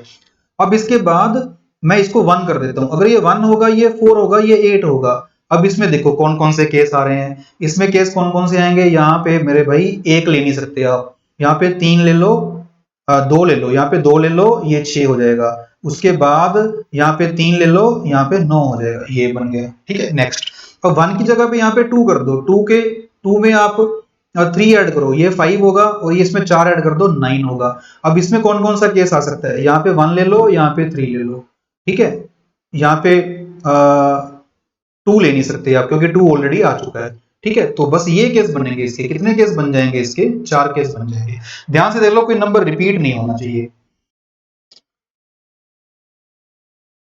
ओके, तो आंसर क्या लगाऊंगा मैं इसका, सेकंड ऑप्शन आंसर लगाऊंगा। नंबर रिपीट नहीं होना चाहिए इसमें। 0 वाला केस बनाया 3 और 7, और उसमें 1 3 पॉसिबल नहीं है, 3 और 9 पॉसिबल नहीं है, 2 और 6 पॉसिबल है।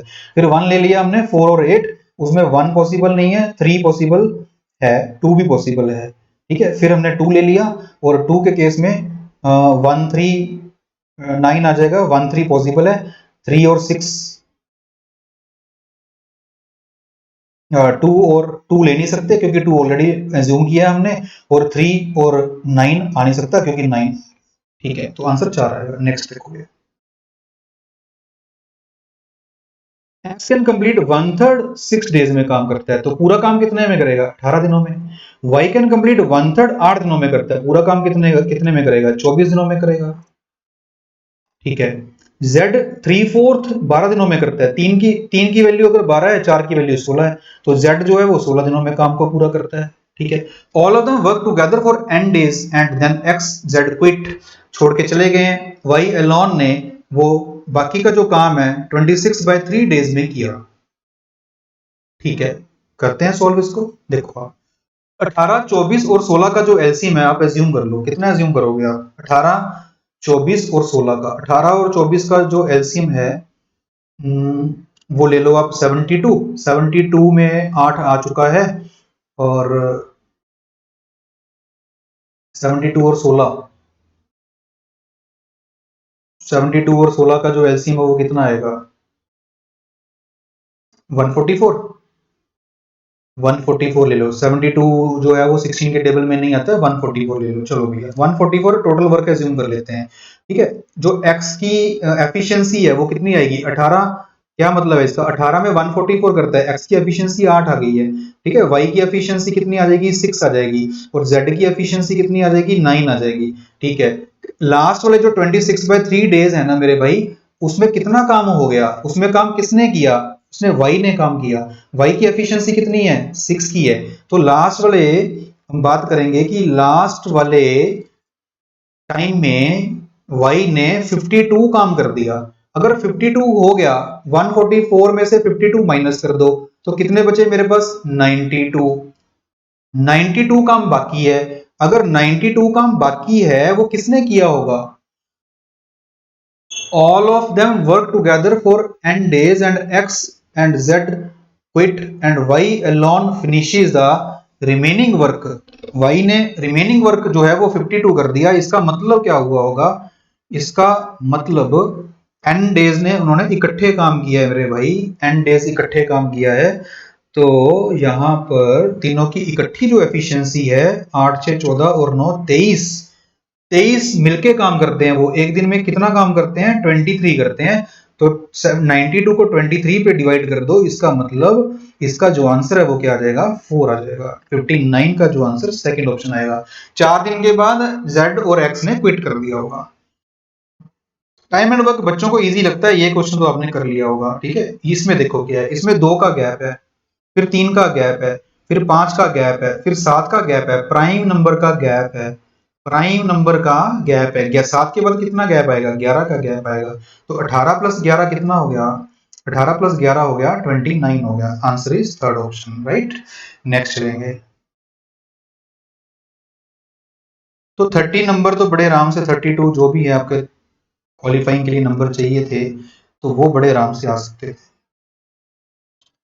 ये देखो, ये क्वेश्चन देखो 64 में देखो क्या बोला, कहता there exist a natural number which when increased by 50% can have its number of factor unchanged. क्या बात है, वो नंबर के फैक्टर वही चाहिए भैया। किसी भी नंबर का 50% अगर आपने इंक्रीज करना है तो 50% का मतलब क्या होता है, 3/2 होता है। मतलब 150/100 करना है, 3/2 होता है। तो किसी नंबर को अगर मैं 3/2 से मल्टीप्लाई करता हूं तो उसके जो फैक्टर है, नंबर ऑफ फैक्टर्स है, वो अनचेंज चाहिए। देखो मेरे को ऐसा नंबर सोचना पड़ेगा जिसके अंदर 2 होना चाहिए ताकि ये 2 कैंसिल हो जाए। मेरे को जो n है ना, वो ऐसा नंबर सोचना है मल्टीपल ऑफ 2 होना चाहिए और उसमें 3 होना नहीं चाहिए, उसमें 3 होना नहीं चाहिए। ठीक है, तो मल्टीपल ऑफ 2 हमें यहाँ पे सोचना है, 3 होना नहीं चाहिए। तो 10 ले लो आप, जैसे मैंने 10 ले लिया तो 10 के फैक्टर कितने होते हैं, 10 के फैक्टर कितने होते हैं, 10 के फैक्टर होते हैं 1 होता है, 2 होता है, 5 होता है, 10 होता है। ठीक है, अब 10 को अगर मैं 3/2 करता हूं तो ये आ जाएगा आपके पास 15 आ जाएगा। 15 के कौन से फैक्टर होते हैं, 1 होता है, 3 होता है, 5 होता है और 15 होता है। ये लॉजिक समझ में आया। 2 कैंसिल हो जाएगा, जो एक नंबर कैंसिल होगा उसकी जगह पे एक और नया आएगा। तो मैंने नया, अगर नया रिपीट वाला नया आता तो पावर इंक्रीज हो जाती है, फैक्टर डबल हो जाते हैं। वो नहीं करना, नया फैक्टर चाहिए डिस्टिंक्ट वाला। तो इसलिए 2 कैंसिल करना है और 3 आना चाहिए, तो इसलिए मैंने 10 ले लिया था, 3 बाद में। अभी नेक्स्ट वाला क्या बोला, there exist a natural number 150 increase करके, यानी 5/2, वो भी 10 ले लेते हैं। 10 नहीं लेंगे यहाँ पे, देखो 5/2 है, 5/2 में क्या है, एक तो उसमें नंबर 2 होना चाहिए और 5 होना नहीं चाहिए। कोई और नंबर ले लो आप, कौन सा नंबर ले लोगे आप, इसमें भी 3 ले लो आप, ये ले लो आप, 2 से 2 कैंसिल हो गया। ठीक है, नंबर पहले कितना लिया था हमने, 6 लिया था। तो 6 के कौन कौन से फैक्टर होते हैं, 6 के फैक्टर होते हैं 1, 2, 3 और 6, 4 फैक्टर होते हैं। अभी नंबर क्या बना, 15। 15 के कितने फैक्टर होते हैं, 4 इसके होते हैं, ये भी अनचेंज्ड है। तो बोथ 1 एंड 2 इज करेक्ट, तो दोनों सही हैं। ठीक है, ऐसा नंबर एग्जिस्ट करता है। ठीक है, ठीक है। 65 में क्या करना है आपको, 65 में आपको डायग्राम ड्रॉ करना है। डायग्राम इसका ड्रॉ कर लेना आप। ठीक है, आसान क्वेश्चन था, कोई खास बात इसमें है नहीं। तो इसका आंसर कर करा के सारा वो 31 आ जाएगा, 65 का सी ऑप्शन आ जाएगा। डायग्राम को ड्रॉ कर लेना, आराम से बनेगा, कोई दिक्कत नहीं है। ठीक है, फटाफट बना ही देते हैं, चलो कोई बात नहीं। ए 6 किलोमीटर साउथ ऑफ बी है,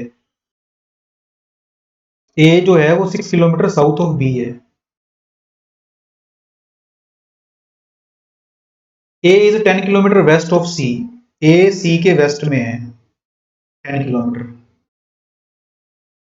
ठीक है, D is 5 kilometre east of E, D is 5 kilometre east of E, C is 6 kilometre north of D, 6 kilometre D, C C is 6 kilometre north of D, तो यहां पे D आएगा, ये 6 है। ठीक है, F is 9 kilometre west of B, B के west में जाना है 9 kilometre. F is 12 kilometre north of G, 6 और 6 12 हो गया, तो डी के बिल्कुल स्ट्रेट आएगा ये लो, ये जी हो गया। A person travel from D to F कितना होगा भैया, 10 और 6 कितने हो गए, 16, 6 22 और 9 कितना होगा, 31। थर्ड ऑप्शन आंसर आ गया। ठीक है, next question. 64 is written as 343, 64 क्या होता है, 4 का क्यूब होता है। उसको क्या लिख दिया उसने, 7 का क्यूब लिख दिया। उसके बाद 216 क्या होता है, 6 का क्यूब होता है। 729 क्या होता है, 9 का क्यूब होता है। तो 3 3 इंक्रीज हो रहा है, 3 3। 512 क्या होता है, 8 का क्यूब होता है। इसमें 3 का क्यूब जोड़ दो आप, 3 का मतलब 3 जोड़ दो, 8 और 3 कितने होते हैं, 11, 11 का क्यूब आंसर आएगा 1331। सेकंड ऑप्शन आंसर आ गया, इजी क्वेश्चन था। ये देखो, इसमें बेस्ट अप्रोच बताऊंगा आपको। 9 का क्यूब 9 की पावर 4, 9 की 5, 9 की 6, 9 की 100, कहता डिवाइड बाय 6 करके रिमाइंडर क्या आएगा। अगर मैं इसमें से देखो, सबसे पहले तो सारे नंबर 9 के मल्टीपल हैं, सारे नंबर 9 के मल्टीपल हैं। तो जो मल्टीपल ऑफ 9 होता है वो मल्टीपल ऑफ 3 तो होगा ही होगा। बात समझ में आई, ठीक है। अभी ये क्या है मेरे भाई, ऑड नंबर है, ऑड नंबर है, सारे क्या हैं, सारे ऑड नंबर हैं। ऑड हैं कि नहीं, टोटल 98 टर्म्स हैं। कितनी टर्म्स हैं, 98 टर्म्स हैं मेरे पास। तो ऑड प्लस ऑड क्या होता है, ऑड प्लस ऑड क्या होता है मेरे भाई, इवन होता है। जो इवन होता है वो मल्टीपल ऑफ 2 भी होता है। सॉल्व तो करना ही नहीं है कुछ। तो 3 और 2 का जो मल्टीपल है वो 6 का मल्टीपल भी होगा। आंसर क्या आएगा? फर्स्ट ऑप्शन आएगा, रिमाइंडर 0 आएगा। इससे बेस्ट टेक्निक हो ही नहीं सकती इस क्वेश्चन को हैंडल करने के लिए। नेक्स्ट 68 वाला देखो, कहता है स्टेटमेंट 1 और 2 को कंसीडर करो आप और statement mark the correct option. कहता है what is the smallest one digit number having exactly 4 distinct factors. ये स्टेटमेंट को यूज करके आंसर आएगा, इसको यूज करके आंसर आएगा, या दोनों को यूज करके आंसर नहीं आएगा, या इन्होंने एक एक्स्ट्रा हमें जो ऑप्शन दिया है वो ये दे दिया question can be answered even without using any of the statement. ये नया ऑप्शन आ गया है। ठीक है, देखो बात यहीं पे खत्म हो जाती है। स्मॉलेस्ट की बात हो रही है, स्मॉलेस्ट की अगर बात हो रही है तो आंसर यूनिक ही आएगा। ठीक है, अगर स्मॉलेस्ट नहीं बोला होता, वन डिजिट का ऐसा नंबर जिसके 4 फैक्टर आए, तो वो आपके पास एक तो 6 होगा और दूसरा क्या होता है, दूसरा 8 होता है। एक तो नंबर 6 होगा, एक नंबर 8 होता है, 1 2 4 और 8, इसके भी 4 ही फैक्टर हैं। लेकिन उसने स्मॉलेस्ट ही जब बोल दिया तो आंसर तो यूनिक ही आएगा ना, एक ही आएगा ना। तो वो वैसे भी आपको पता लग रहा है कि वो कौन सा आंसर आएगा, एक ही आंसर बनेगा, स्मॉलेस्ट वाला। बस इसमें तो इनकी जरूरत है ही नहीं ना किसी भी तरीके से। अगर उसने स्मॉलेस्ट नहीं बोला होता, ये है क्वेश्चन, हो सकता है 2026 में आ जाए ये क्वेश्चन।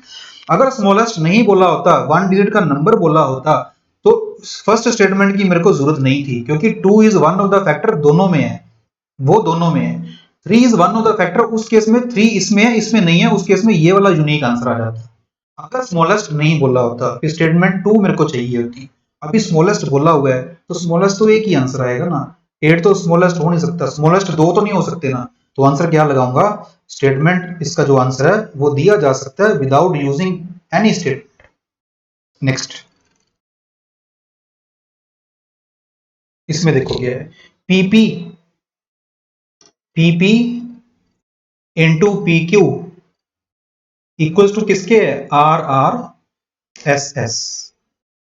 पी की वैल्यू 3 या 3 से कम लेनी है, डिस्टिंक्ट नॉन जीरो नंबर है। पी की वैल्यू क्या लेनी है, पी की वैल्यू, पी की जो वैल्यू है वो आप 1 2 3 ले सकते हैं। क्यू की वैल्यू, क्यू की वैल्यू 1 2 3 और 4 ले सकते हैं। ठीक है, देखते हैं। आर आर एस एस चाहिए मेरे को।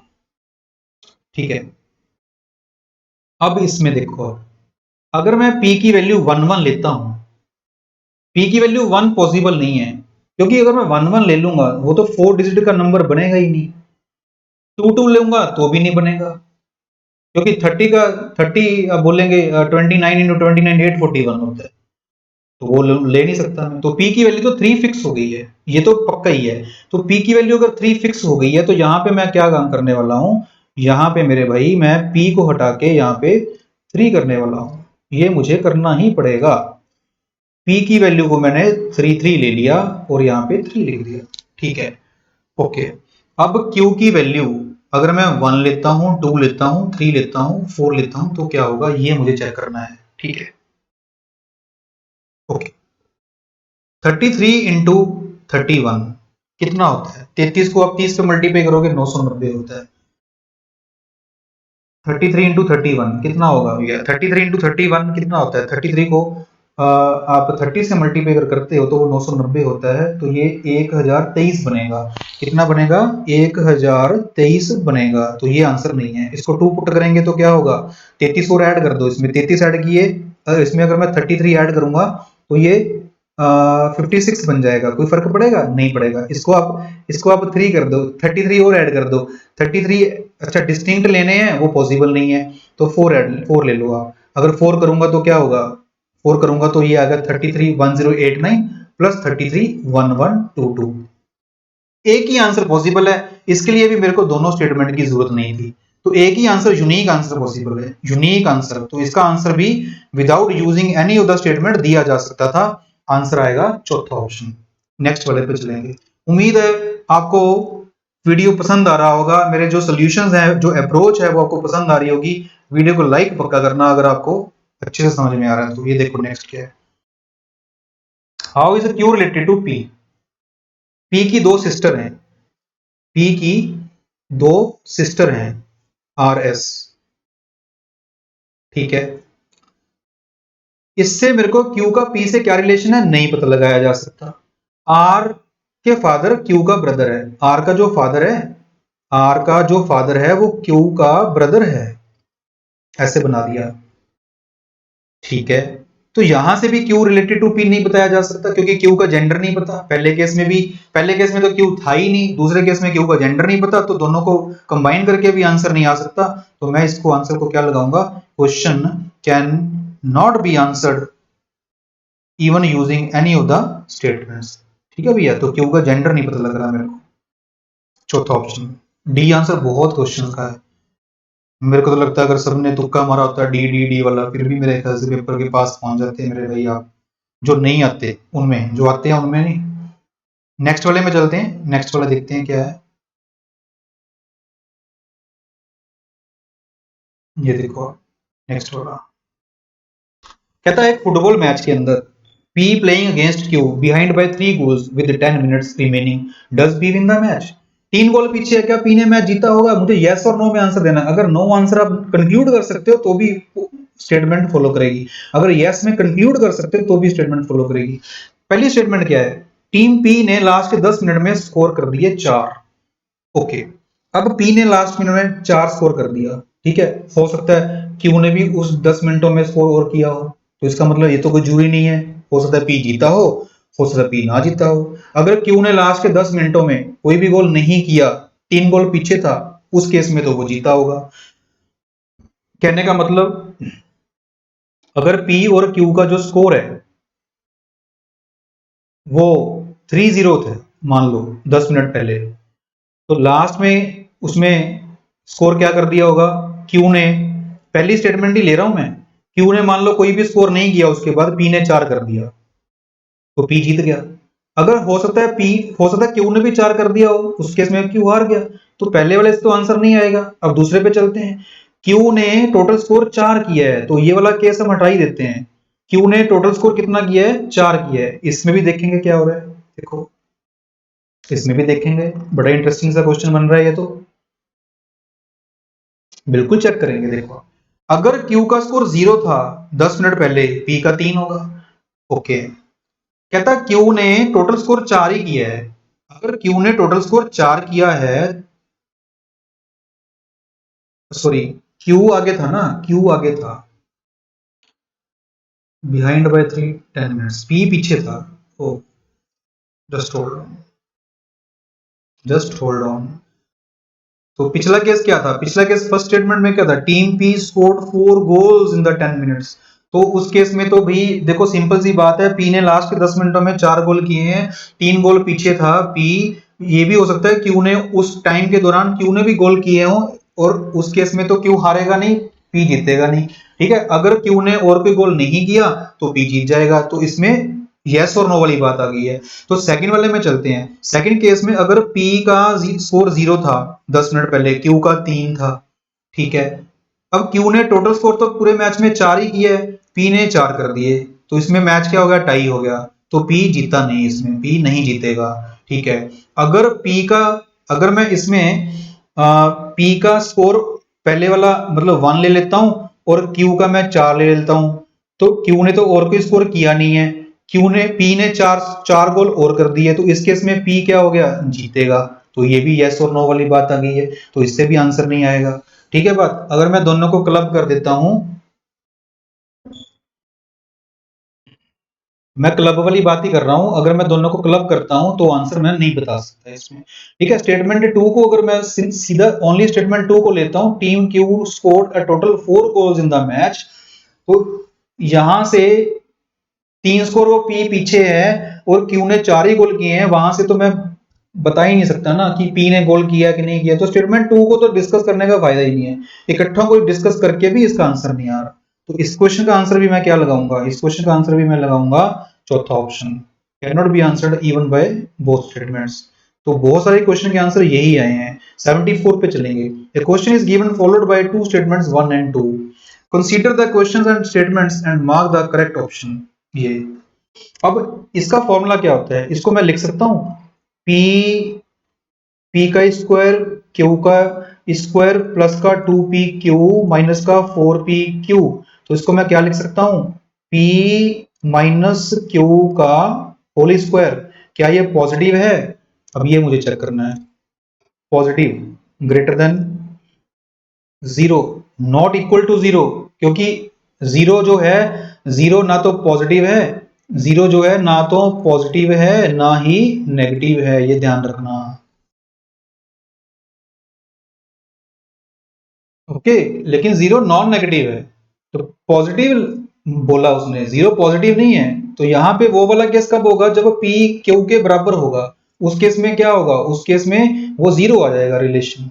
ठीक है, वो तो केस लेना ही नहीं है। अब इसमें देखो भाई p माइनस क्यू का स्केयर है, अब p q से छोटा है, अगर छोटा भी होगा p q से, ठीक है, बराबर नहीं होने चाहिए, तो आंसर तो पॉजिटिव ही आएगा। Statement 1 alone is sufficient to give the answer. Statement p q से बड़ा है तब भी पॉजिटिव आएगा, ठीक है, क्योंकि माइनस का जो स्क्वायर करोगे तब भी प्लस में आएगा, प्लस का स्क्वायर करोगे तब भी प्लस में आएगा, तो स्टेटमेंट 2 अलोन भी सफिशिएंट है। तो मैं इस क्वेश्चन का आंसर क्या लगा दूंगा, 74 का question can be answered by using both the statements. No, question can be answered by using either statements alone. Second option में आंसर लगाऊंगा इसका। क्लियर हुई बात, दोनों स्टेटमेंट अलोन अकेले के लिए काफी है आंसर देने के लिए। ये देखो आप, T20 का मैच है, एक्स वाई जेड ने स्कोर किया टोटल 37, रेशो कहता है x to the number of y, x और y की जो रेशो है वो y और z की रेशो के बराबर है, ये बराबर दे दिया। इसका मतलब ये ज्योमेट्रिक प्रोग्रेशन सीरीज है। ये कौन सी सीरीज है, ज्योमेट्रिक सीरीज है। ज्योमेट्रिक सीरीज का क्या मतलब होता है, अगर 1 है उसके बाद 2 है तो 4 है, ठीक है, ये सीरीज होती है, रेशो सेम होती है, double double double, half half भी हो सकता है, रिवर्स ऑर्डर भी हो सकता है इसका। तो 37 का तो कोई रोल ही नहीं है, इसको तो भूल जाओ आप। कहता x ने स्कोर किया वो वैल्यू 1 है, y ने स्कोर किया वैल्यू 2 है, z ने स्कोर किया वैल्यू 3 है।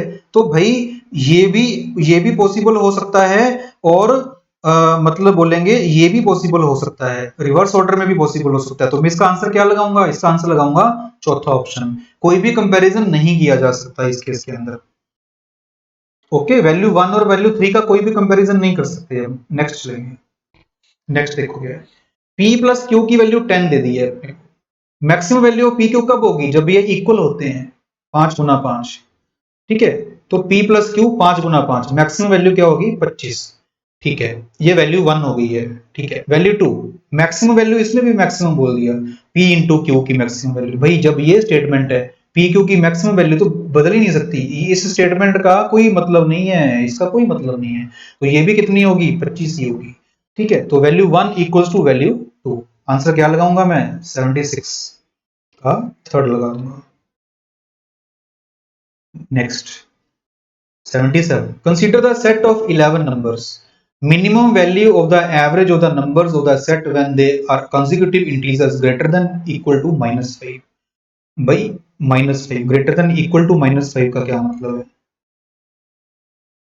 तो मैं इसमें कौन से नंबर ले लूंगा, इसमें मैं नंबर ले लूंगा -5, -4, -3, -2, -1। समझाने के लिए बता रहा हूं, आंसर तो इसकी वैल्यू तो 0 ही आएगी, 1 2 3 4 5, तो इसका जो सम होगा वो 0 होगा।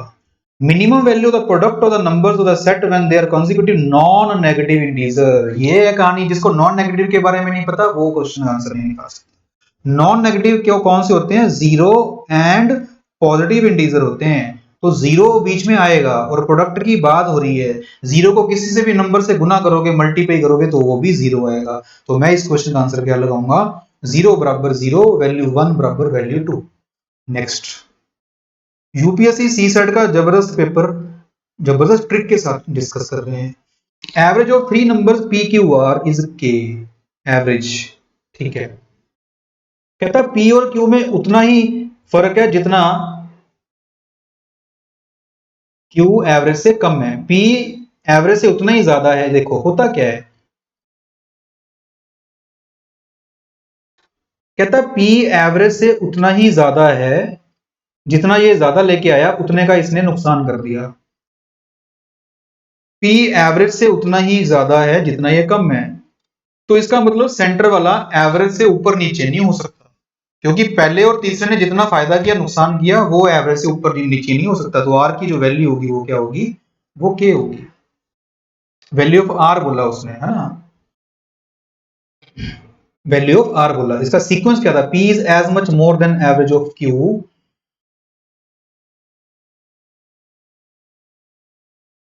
क्या बोला उसने?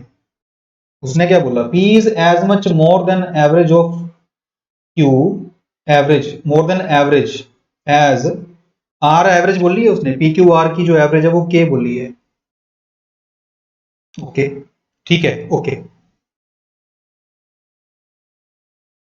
तो इसमें जो सीक्वेंस बनेगा आपका, उसने क्या बोल दिया, कहता जो P है वो एवरेज से उतना ही ज्यादा है, P एवरेज, एवरेज को मिडिल में रख लेते हैं, ठीक है, P जो है वो एवरेज से उतना ही ज्यादा है जितना Q एवरेज से कम है। तो इसका मतलब R को एवरेज होना ही पड़ेगा, R को एवरेज होना ही पड़ेगा। तो R क्या होगी? एवरेज होगी। एवरेज किसके इक्वल है? K के इक्वल है। तो फर्स्ट ऑप्शन आंसर आ गया अपना, ठीक है भैया, R एवरेज के बराबर होगा। नेक्स्ट देखोगे, let x be the real number 0 and 1, which of the following statement is correct. अब आप वैल्यू अज्यूम करना चाहते हो 0 और 1 के बीच में। अब आपको पता है यहाँ पे स्क्वायर रूट भी करना पड़ेगा, तो ऐसी वैल्यू अज्यूम करो जिसका स्क्वायर रूट भी हो जाए। तो मैं 1/4 अज्यूम कर लेता हूँ, बेस्ट जो है वो 1/4 अज्यूम कर लेता हूँ, ठीक है। 1/4 जब मैं अज्यूम कर रहा हूँ तो 1/4 का जो स्क्वायर है वो ग्रेटर होता है 1/4 के क्यूब से। क्यों? क्योंकि डिनोमिनेटर जितना छोटा होगा उतना नंबर बड़ा होगा। First is okay. सेकंड वाले में 1/4 इज ग्रेटर देन 1/2, मतलब 1/4 का जो स्क्वायर रूट होता है वो 1/2 होता है। 1/4 ग्रेटर है 1/2 से? नो। तो कौन सी स्टेटमेंट करेक्ट है? फर्स्ट ओनली, फर्स्ट आंसर लगाएंगे। और आज की क्लास का लास्ट क्वेश्चन चलेंगे 80 नंबर पे। The difference between any two natural number is 10। Okay, what can be said about the natural numbers which are divisible by 5 and lie between these two numbers? दो number कोई भी ले लो, दो number आप 10 और 20 भी ले सकते हो, दो नंबर आप 11 और 30 भी, 11 और आप सॉरी 21 भी ले सकते हो, 11 और 21 भी ले सकते हो। 10 और 20, 11 और 21। अब 10 और 20 के बीच में 5 का मल्टीपल कौन सा नंबर आता है? 15। 11 और 21 के बीच में 5 के दो मल्टीपल आते हैं, 15 भी आता है और 20 भी आता है। तो एक भी हो सकता है, दो भी हो सकते हैं। कहता जी इनकी स्टेटमेंट के बारे में, इनके बारे में क्या बोला जा सकता है? There is only one such number. No, दो भी हो सकते हैं। There are only two such numbers. No, एक भी हो सकता है। There can be more than one such numbers. ये ठीक लग रहा है, तो थर्ड ऑप्शन आंसर लगाएंगे। तो ये है आपका यूपीएससी का सारा जो आपका कल एग्जाम हुआ था, बढ़िया बढ़िया वाला जो पार्ट है सारा, मैथ और रीजनिंग वाला, उसके सारे शॉर्ट ट्रिक आपको बताए हैं कैसे बेस्ट अप्रोच के साथ किया जा सकता था। किसी क्वेश्चन के अंदर आपको एक्सप्लेन करने के लिए टाइम ज्यादा लग गया हो सकता है, लेकिन जो अप्रोच है वो बिल्कुल सूटेबल अप्रोच है, बेस्ट अप्रोच है, ठीक है। वीडियो को लाइक पक्का करना और मैक्सिमम से मैक्सिमम शेयर करना। आप 2023 के वीडियो आप दोबारा देखना कैसे वो डिस्कशन हुई थी, ठीक है। पूरा के पूरा बोल रहे थे कि बाहर से पेपर आया है, मंगल ग्रह से पेपर आया था, ये बोल रहे थे। तो वो सारा शॉर्ट ट्रिक के साथ वो भी करवाया हुआ है 2024 का, 2025 का, ठीक है। तो ये सारा जो एग्जाम अपना कंप्लीट हो गया है। मिलेंगे अगले वीडियो के अंदर। और जिन बच्चों ने अच्छे से मैथ और रीजनिंग की तैयारी करनी है, अप्रोच बदलनी है अपनी, तो आप एप्लीकेशन डाउनलोड कर सकते हैं क्वांट वाले मनु सर। मैंने पहले भी आपको बताया था, ठीक है। प्ले स्टोर पे जाके क्वांट वाले मनु सर एप्लीकेशन डाउनलोड कर सकते हैं। जो एप्पल यूजर हैं आईफोन वाले, तो उनको ORG कोड यूज करना होगा, XHTMD ORG कोड यूज करना होगा। मैथ्स और रीजनिंग के कंबाइंड कोर्सेज भी हैं उसमें, maths and reasoning combined courses भी हैं, और आपकी टेस्ट सीरीज भी चल रही है, ठीक है। टेस्ट सीरीज भी है उसके अंदर, और वो आप ले सकते हो। 75 टेस्ट डाले हुए हैं सिर्फ 199 रुपीज के अंदर। तो वो आप जा सकते हैं, एक बार विजिट करिए एप्लीकेशन के अंदर, आपको पता लग जाएगा, ठीक है। वहां पे जाके आप मैथ और रीजनिंग का कंबाइंड कोर्स लीजिए, उसमें ये सारी चीजें बता रखी है जो मैंने आपको अभी इसमें डिस्कशन में करवाई हैं, ठीक है। चलो ओके जी, thank you everyone, all the best everyone.